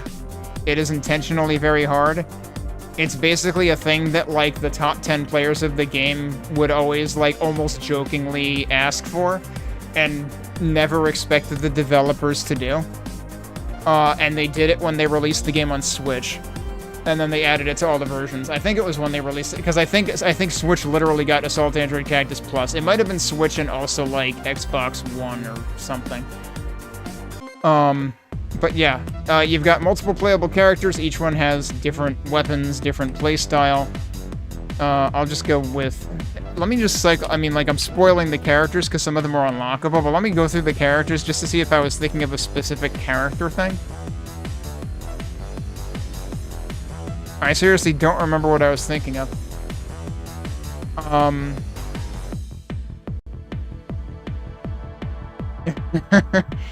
You like this dev spirit what, for implementing the hard mode, basically? At this point, I'm forgetting, like, both things that I wanted to bloody show off here. I can't remember anything. I booted up the game. There was a reason I booted it up, and now I forgot the reason that I... Oh, Zone 5.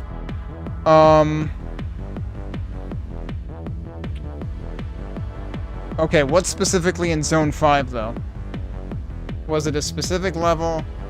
Oh! No, you know what? Maybe it wasn't... Was it IVOR that was reminding me of Assault Android Cactus, or was it the level that Bazu made for, Episode Enyo? That I definitely brought up. So that I can show off. Was it the rain? No, it couldn't have been the rain. It was earlier than that. If it was IVOR, it was earlier than that. You want more difficulties for Relentless Frontier. You gotta be careful of cluttering up the difficulty screen.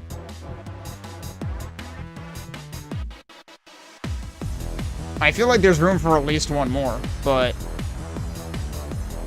I would be more worried about, like, scope creep, depending on how much you want to do with that. Alright, let's go look at Zone 5 really quick. We're not gonna do the last 2 levels, because that's super spoiler territory. Actually, no. Before we do Zone 5, I want to look at a specific level in Zone 2, in terms of what I'm referring to with, Mazu's level. The level that, like, terraforms in between phases of the arena, because Influx is a really good I think it's Influx. Yeah, it's Influx. Influx is a really good example of what I mean by that.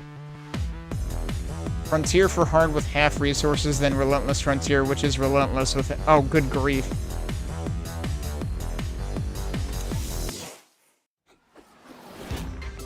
Yeah, like, have Relentless be a checkbox? Alright, let's see how many stupid knockdowns I take.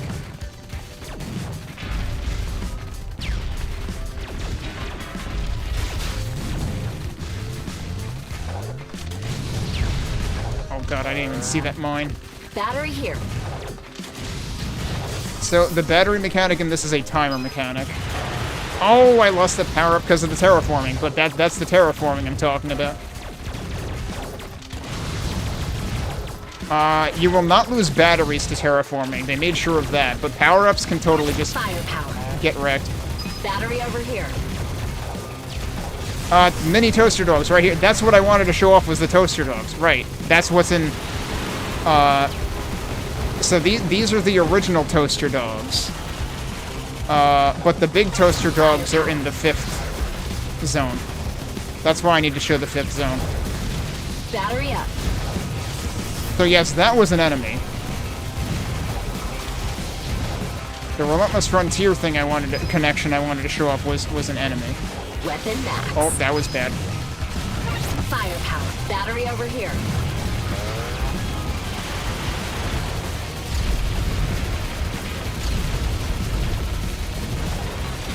Oh god. Oh no, I'm missing a battery. Okay, got it. You don't want to miss batteries. It's not the end of the world if you miss one. Battery here. But it can get you in a bad situation. Oh, because a full battery is effectively 60 seconds. So, like, eventually you will need a battery.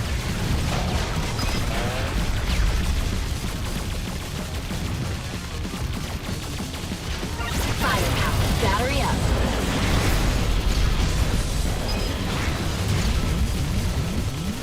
I got hit by something. I don't know what. Battery over here. I didn't get knocked down, at least. All clear. So there's a lot to take in terms of what all is happening there. We did not get an S+ because I dropped the chain at some point. There is a chain mechanic, which highly influences score, and if you want an S+ rank, you need to never take a knockdown and never drop chain. And the chain basically requires you to, like, hit or kill things at least every, like, couple of seconds. I forget what the exact properties are, because it's been a long time since I played this at any level approaching that. But yeah, some of the things that were going on there. Every character has... You probably saw on the character select that every character has a primary and secondary. The secondary weapons generate heat, so you have limited use of them, and then you swap back and let them recharge, basically. Or, you know, dissipate their heat. There's a little chirp sound when your secondary is fully available again. Cactus's secondary is a flamethrower, limited range but high damage. The very important thing that is very easy for players to overlook, including myself when I first played the game, is when you swap... Like, the tutorial tells you this, you will forget it anyway when you're busy playing deer in the headlights and playing very, like, cowardly, not aggressively. Weapon swap doubles as a dodge. While you are swapping weapon, there is a very short period of time that you're glowing that you do not take damage. And that is very important. If you wondered how I didn't fucking eat shit a couple of times during that level, it's because I weapon swapped through it. Like, I weapon swapped through a mine exploding on me at least once there, I'm pretty sure. Yes, that would have absolutely knocked me over entirely, instantaneously. Another thing to point out is you probably noticed that the mine explosions are red, which stood out from other enemy bullets that are blue, and you might think, oh, it's an explosion. Okay, yeah, make it a red explosion. No, that's not why it's red. Red actually means something. Blue bullets will only hurt the player. Red projectiles will hurt everybody. You can get other enemies killed by mines, technically. There are also red lasers that will also hurt enemies. And then, like, yellow or orange bullets are your character's projectiles that will only ever hurt enemies, which is meaningful in co-op because there is no friendly fire. But if you blow up an enemy's mine while your friend is standing next to it, they're not going to be very friendly towards you anymore. Because you will absolutely dunk them. Alright, let's go find a Jumbo Fido. I can play either of these levels. These are both interesting levels. This level is just like a huge clusterfuck. This level is really interesting because it actually gives you help. And this is the only level that does this. Can you even buy the original? I thought that it was just upgraded to Plus in place. I think that is the only version there is. And, like, Plus is a superset of the original. Like, it's just that they added Campaign Plus to the original. Somehow understood you can kill enemies by mimes. I mean, I'll check right now. But I'm, like, it's, yeah, like, I got Assault Android Cactus Plus for free by already owning Assault Android Cactus. Wait, where did you see that, or was it just something I said? I'm pretty sure there's only one thing on Steam. Oh, original soundtrack. Okay, yeah. I think Cactus Plus adds like one new song because the map screen actually gets a new amped up version of the same song for Cactus Plus or Campaign Plus. But yeah, I don't remember if they increased the price when Campaign Plus came out, or if it was always 20. Or actually, it might have been 30 originally. I don't remember. But this thing goes on sale fairly often, too. So, like, if you want a sale, you can wait for a sale.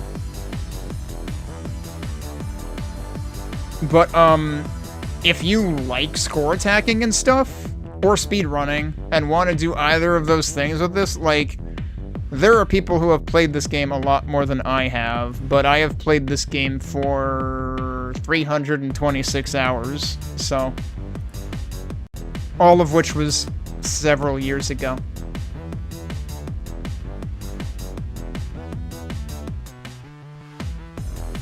Well, I mean, I was only replacing Campaign Plus with Cactus Plus because the name of the game is Assault Android Cactus Plus, but the menu entry is Campaign Plus.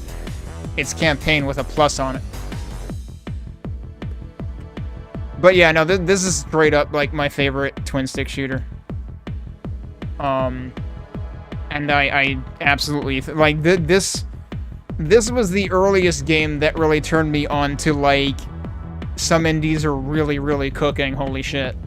And basically every Witchbeam Games game is very different, but it's also, like every game is good in its own ways.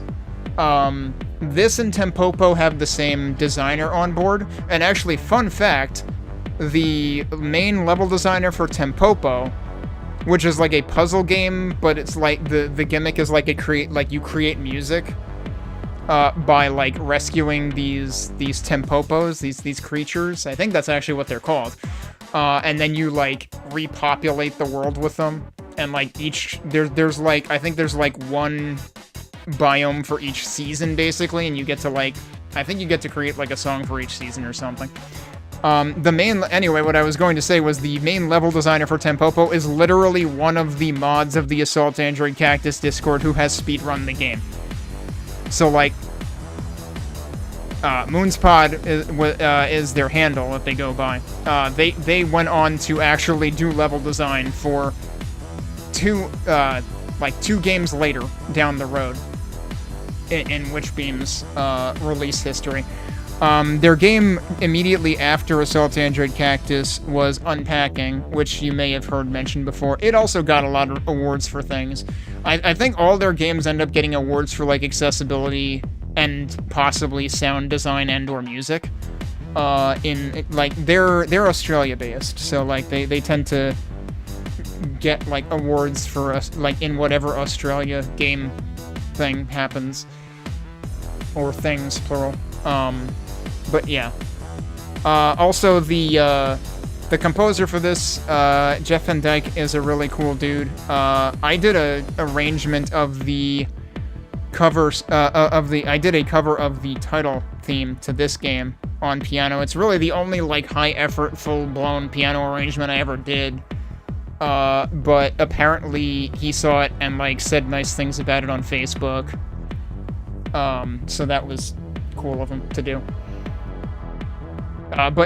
So Jeff does both the soundtrack and the sound design for this game, and I think that is true of Unpacking and Tempopo as well, and, like, does a really good job with all of it.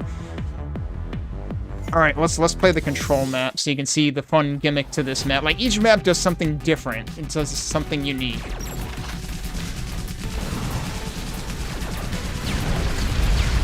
Here's the Jumbo Fidos. And they shoot lots and lots of missiles, as opposed to the little Fidos that shoot one missile. Firepower. Battery here.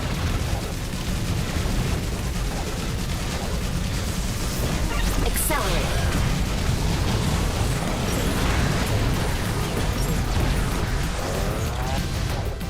Accelerate extended. Battery over here.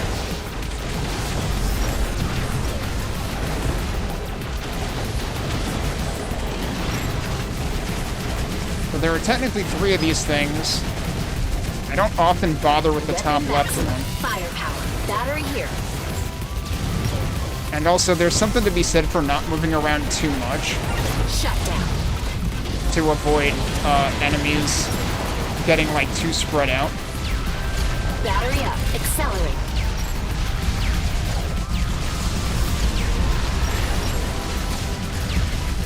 Shut down. Battery here. These blue Fidos are introduced in the 4th zone, and they tether you so that you can't move very far.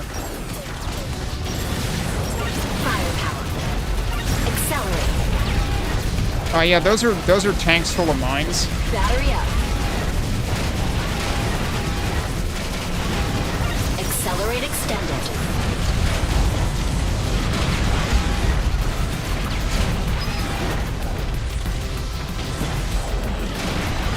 Battery here. Whoa, that was Accelerate close. extended.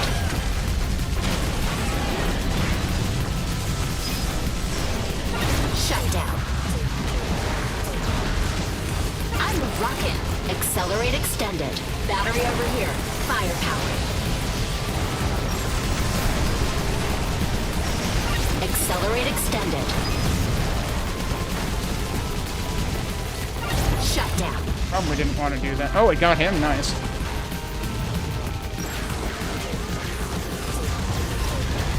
Battery up. Firepower. I'm on fire. Battery over here.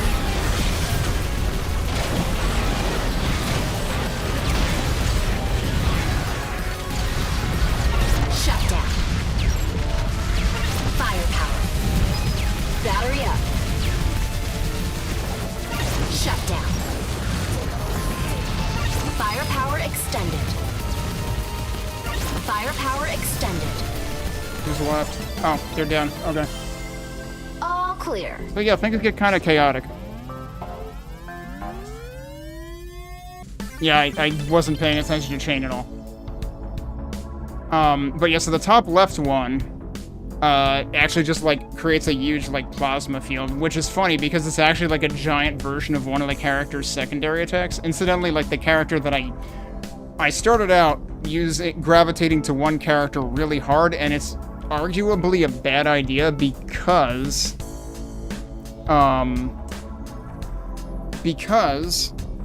you get too dependent on the shield, on the plasma field that acts like a shield.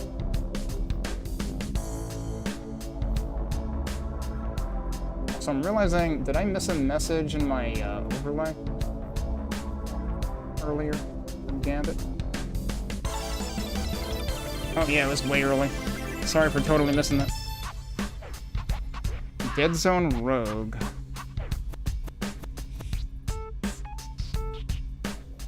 Not familiar with that at all. I'll have to look it up. I think that message came in when I was still playing, was that when I was playing IVOR?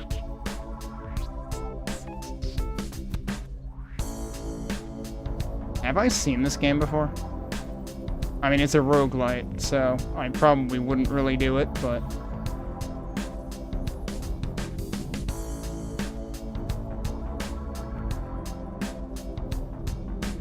Actually, the aesthetic of Dead Zone Rogue almost reminds me of Prodeus a little bit.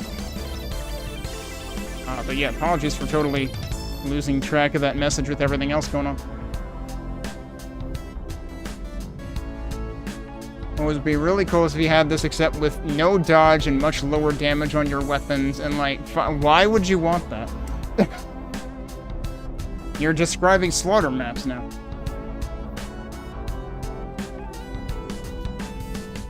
Actually, you know what's funny?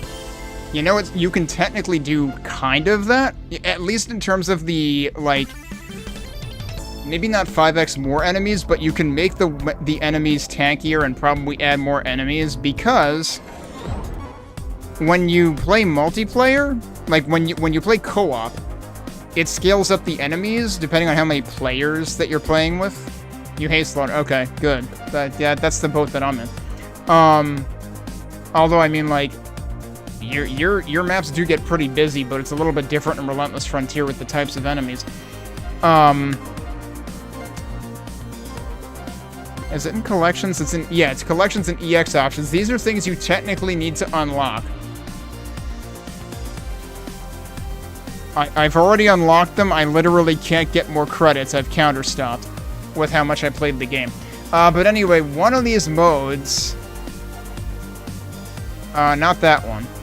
This one, virtual player count. So I said that if you play co-op, it scales up the enemies so that, like, you're not just mowing through the same opposition with more players. You can turn this up to 2 or 3 or 4 players when you are playing as one player. That will give you what you're asking for. Right, yeah. That's the thing, is, like, I feel like Relentless Frontier is usually about identifying what you're up against and making it less of a threat really fast.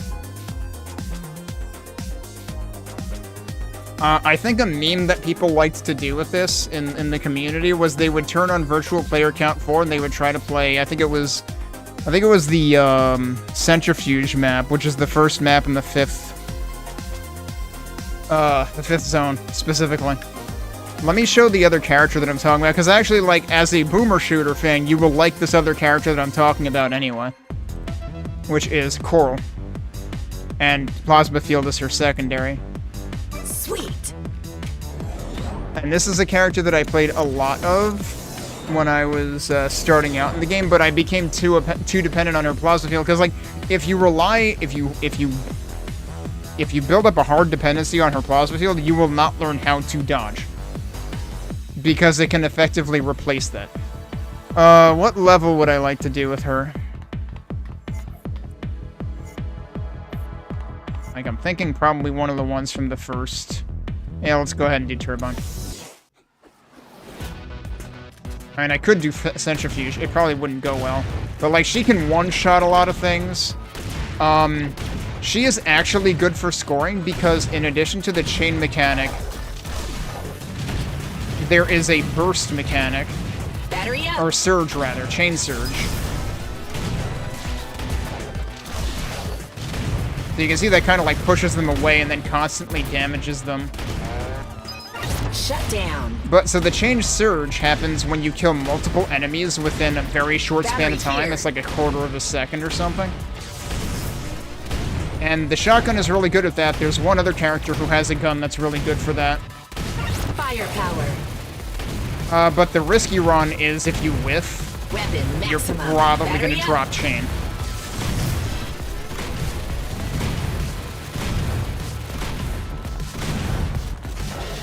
Shut down.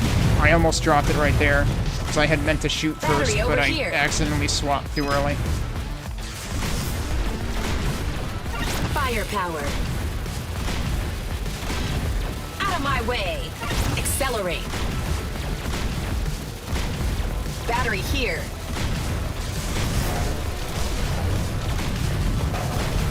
Shut down. Whoa, that was a whiff.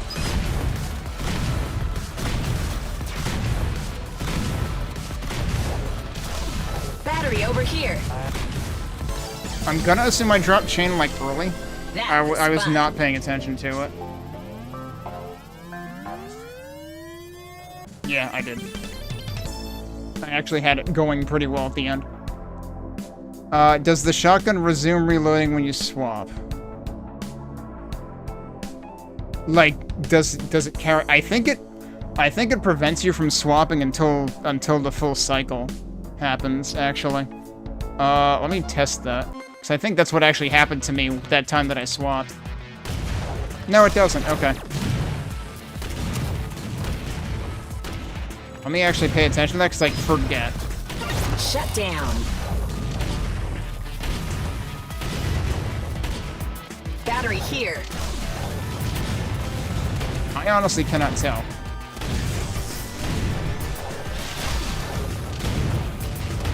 I feel like it's the same regardless. Battery over Like, here. you might actually kind of, like, get around the reload, but, like, the dodge is, like, the weapon swap takes long enough Firepower. that I don't think you're really exploiting anything. Weapon max. Yeah. Battery up.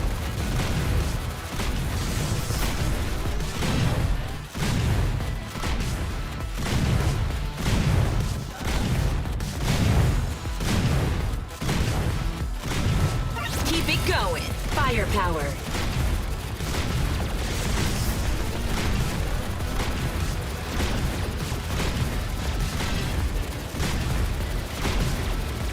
Yeah, firepower is arguably bad to get with her, Accelerate. Battery here. because you'll mess up your chances of a burst or a surge. Shut down. Yep, shutdown can also arguably be bad because it ruins your chances of enemies That clumping was together. fun. You see different players with different characters having, yeah, different roles. Yeah. Let me show the other character that's good for chain surges that I'm really bad at. Should I go do the first level with her, maybe? Yeah. Let me back out. Okay. I am terrible with this character. I love her freaking decloaking though. But like you can basically like just line enemies up with this. She's got like an unlimited range railgun.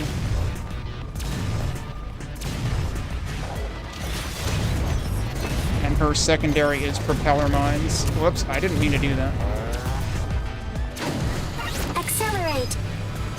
Oh, I can't believe I whipped. Battery here.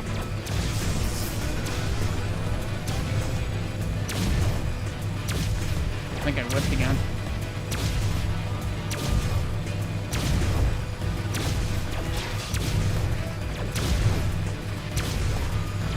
Firepower. Battery over here.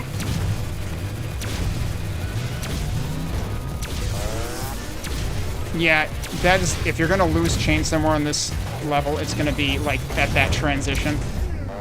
And I just lost it there. But yeah, just look at how many enemies I knocked out. Battery sighted. And the funny thing is, like, there's almost like even a bit of a range behind her. Shut down. Like, if an enemy is right on top of you and slightly behind you, you will still hit it. Battery here.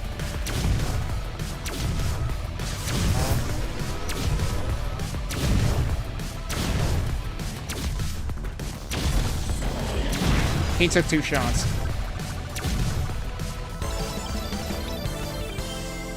Thank you. Yeah, gee. Oh, I was hoping it was morning for Nyaruko, actually, but yeah, good point. You were here since, like, earlier. Thanks for hanging out. Appreciate you being here. Because, yeah, this is a difficult time slot for you to be in. Yeah, Corsidon definitely has blue sky. Obviously, so does Bridgeburner, so does Hellforge, so does Moonrise Studios. You know, talking about the first game that I was here to play tonight to begin with, before we went on a segue to other indie games that are also good.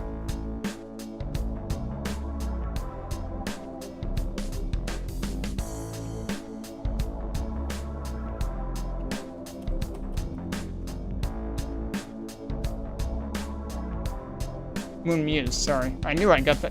The funny thing is, Moon Muse is only 2 letters wrong from what I said. So it's like, I got it 75% correct. But yeah, Moon Muse has a blue sky as well. Moon. No. I think that's somebody else. Oh, I could have said Moon's Pod, because that's one of the Assault Android Cactus community members. Already brought them up. Actually, trying to remember Like, I still remember their name Moonspot, but I think they renamed, and now I'm, like, struggling to remember. I know they have they at least have, like, a new, like, PNG tuber model that they use. I see them stream every so often. But I think it's been a while since the last time I saw them stream, so that's why I'm blanking on it.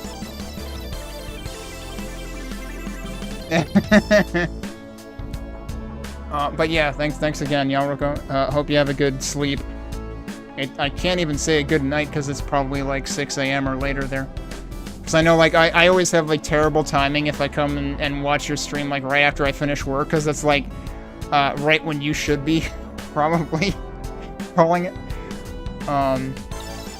But yeah, also shoutouts to Mazu. I already mentioned his mapping skills earlier, but sometimes Mazu would end up, like, tuning into my stream back when I used to stream until 1 a.m. sometimes, which I try to avoid doing now. Okay, yeah, I thought we might have been 6 hours difference. I forgot if it was more than that. Because, like, I get confused which European time zone some people are in. A lot of my teammates, I work with a lot of Europeans, a lot of them are 6 hours separated, but one of them is 8 hours. And they're technically in the southern hemisphere, too. So, that gets extra confusing.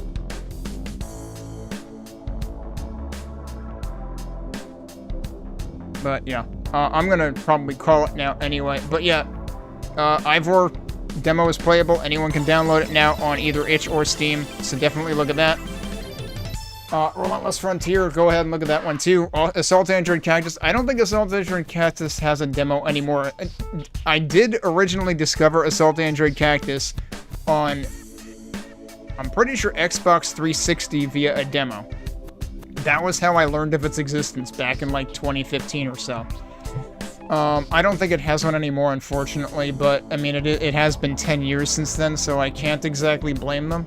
But the demo for this game was really good. Because it, like, this game's demo was a textbook case in how to demo.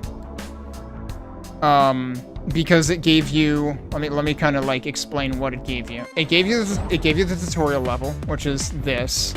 And then it gave you, I think, maybe 2 levels out of the first zone. It gave you the first boss, and then it gave you the first level of the second zone, which I felt was super important because it gave you a preview of, like, how different the different zones would feel. So, like, they made sure to give you the tutorial, they made sure to give you a boss, but then they made sure to, like, drip feed you a little bit of what's a little bit later. It was literally the first level of this zone, though. Another demo worth calling out is Neon White. They specifically gave you a couple of, like, way later levels so that you could see, like, how different it looked and how much more they started to expect of you. Neon White is a sort of, if you've played Jet Runners, that is a more recent, similarly designed game in terms of, like, it's very, like, movement shooter, but it's almost like a puzzle to piece together. Like, it's not too much of a puzzle, but it's like you're intended to, like, piece together how to traverse each level, and then there's, like, little extra things to find and do.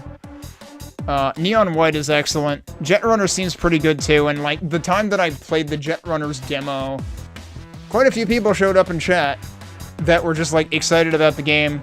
Maybe 1 or 2 of them were developer related. I don't remember. So, like, that one also seems good, but, like, Neon White is definitely, like, on its own level above anything else in that genre that I have played. Because, like, Neon White has, like, the whole, like, it arguably has, like, a visual novel aspect to it. Almost. There's a lot going on in terms of, like, side characters and plot and side character side levels, and the soundtrack is great, and I think I love the aesthetics of it. I think they did a really good job. I guess, yeah. I never think about Neon White. Somehow Neon White doesn't enter the equation for me in terms of, like, top indie games of all time, but, like, for its particular genre, it is absolutely, like, it sets the bar as far as I'm concerned. So, like, maybe that belongs in a top 5, definitely a top 10. But my top two are definitely Assault Android Cactus and Celeste. Not necessarily in that order, they're both excellent at their own genres. Mini Shoot Adventures is also a really interesting, like, Zelda-like top-down shooter with more of a bullet hell aspect to some of it.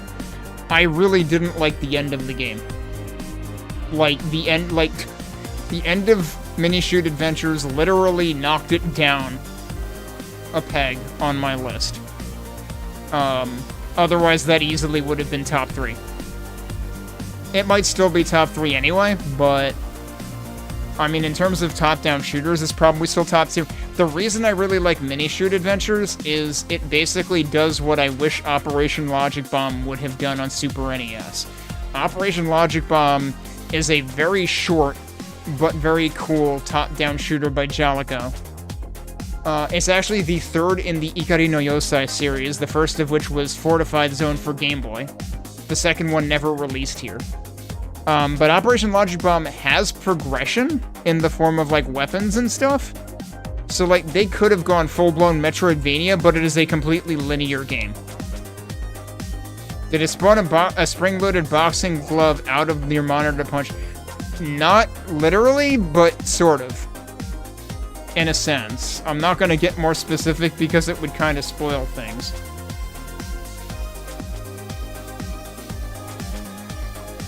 So, like, metaphorically, yes.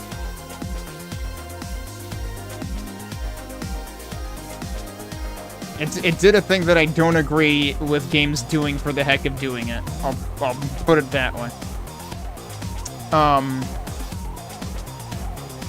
But yeah, I should get going because it's after midnight. But I'll do one other thing before I go, which is... Do I have it ready to go in here? Probably... I have a search for it. Let me bring up the browser again. Wait, no, what? Huh? Here it is. No, that's not the... Can't believe I have to put in the full title, otherwise the search still doesn't bring up, like... This search term should absolutely bring up my video, and it's not bringing up my video. What the fuck is wrong with this? Okay. Oh, we'll literally put my username in there? Yeah, that gets it. Oh, I know why. Because I didn't use the terminology I usually use for all my covers, because this was actually an arrangement. Right, okay. That's why. I didn't remember what to search for. Let's embiggen that. And we'll outro with my arrangement of the theme that you just heard. Lower this a slight bit because it will get loud. But yeah, thanks everybody for hanging out today through multiple, like, you know, a demo and then multiple segues. Let me see if I can find somewhere to send this off to.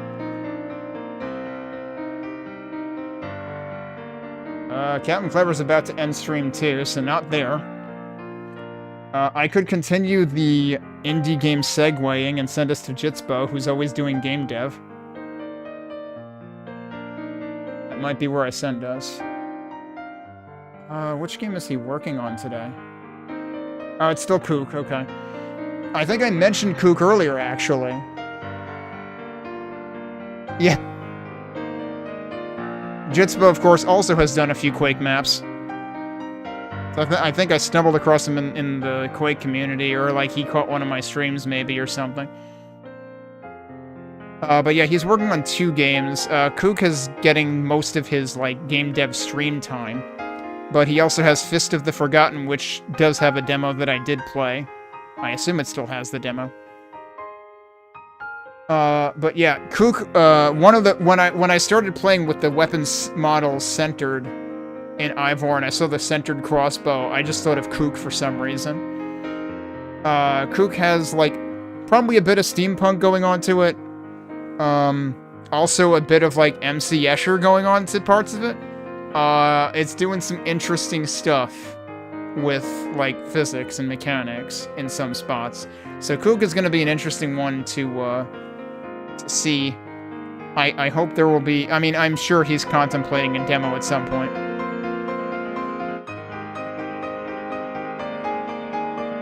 But I think I'll send us over there.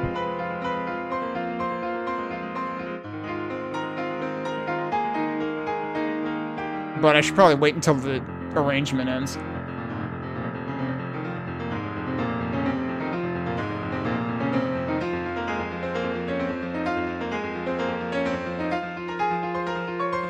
Thank you. It took me a lot of takes to get this right because of the part that's coming up after this, and I still accepted some mistakes, and I'm not happy about it. But I demanded a lot of myself for the second to last part of the song.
And I think he might have eventually actually dropped a comment. Yeah, here he is, right here. I still like coming back and listening to this. Well done. Oh god, it's an ad. Get away from me. Okay. Anyway. Yeah. This is him right here. Zoom in a little bit so you can actually see it. I know the Assault Android Cactus stuff is on... It might be on their own channel, not on his, but, like, you can find the Assault Android Cactus soundtrack and probably others on YouTube as well. Oh, he's got other soundtracks here, clearly. Oh, here's Tempopo, which was Witchbeam's latest one. So that is on his channel, I guess. And, like, yeah, if you think that the lead character of Tempopo looks like similarly artistically designed to the androids in Assault Android Cactus, just with fewer antennae. Yeah, same designer. Same designer in both games. Genuinely sounded pleasant. I should have that framed. That's hilarious. Alright.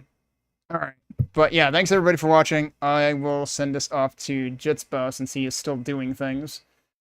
And should be back tomorrow afternoon, and we should be starting Shadows of Kronos, which is a Hexen hub that I hope will be interesting. That I am long overdue to play. But thanks again, everybody. Hope to see you again soon. Have a good weekend. Stay safe, and see you later.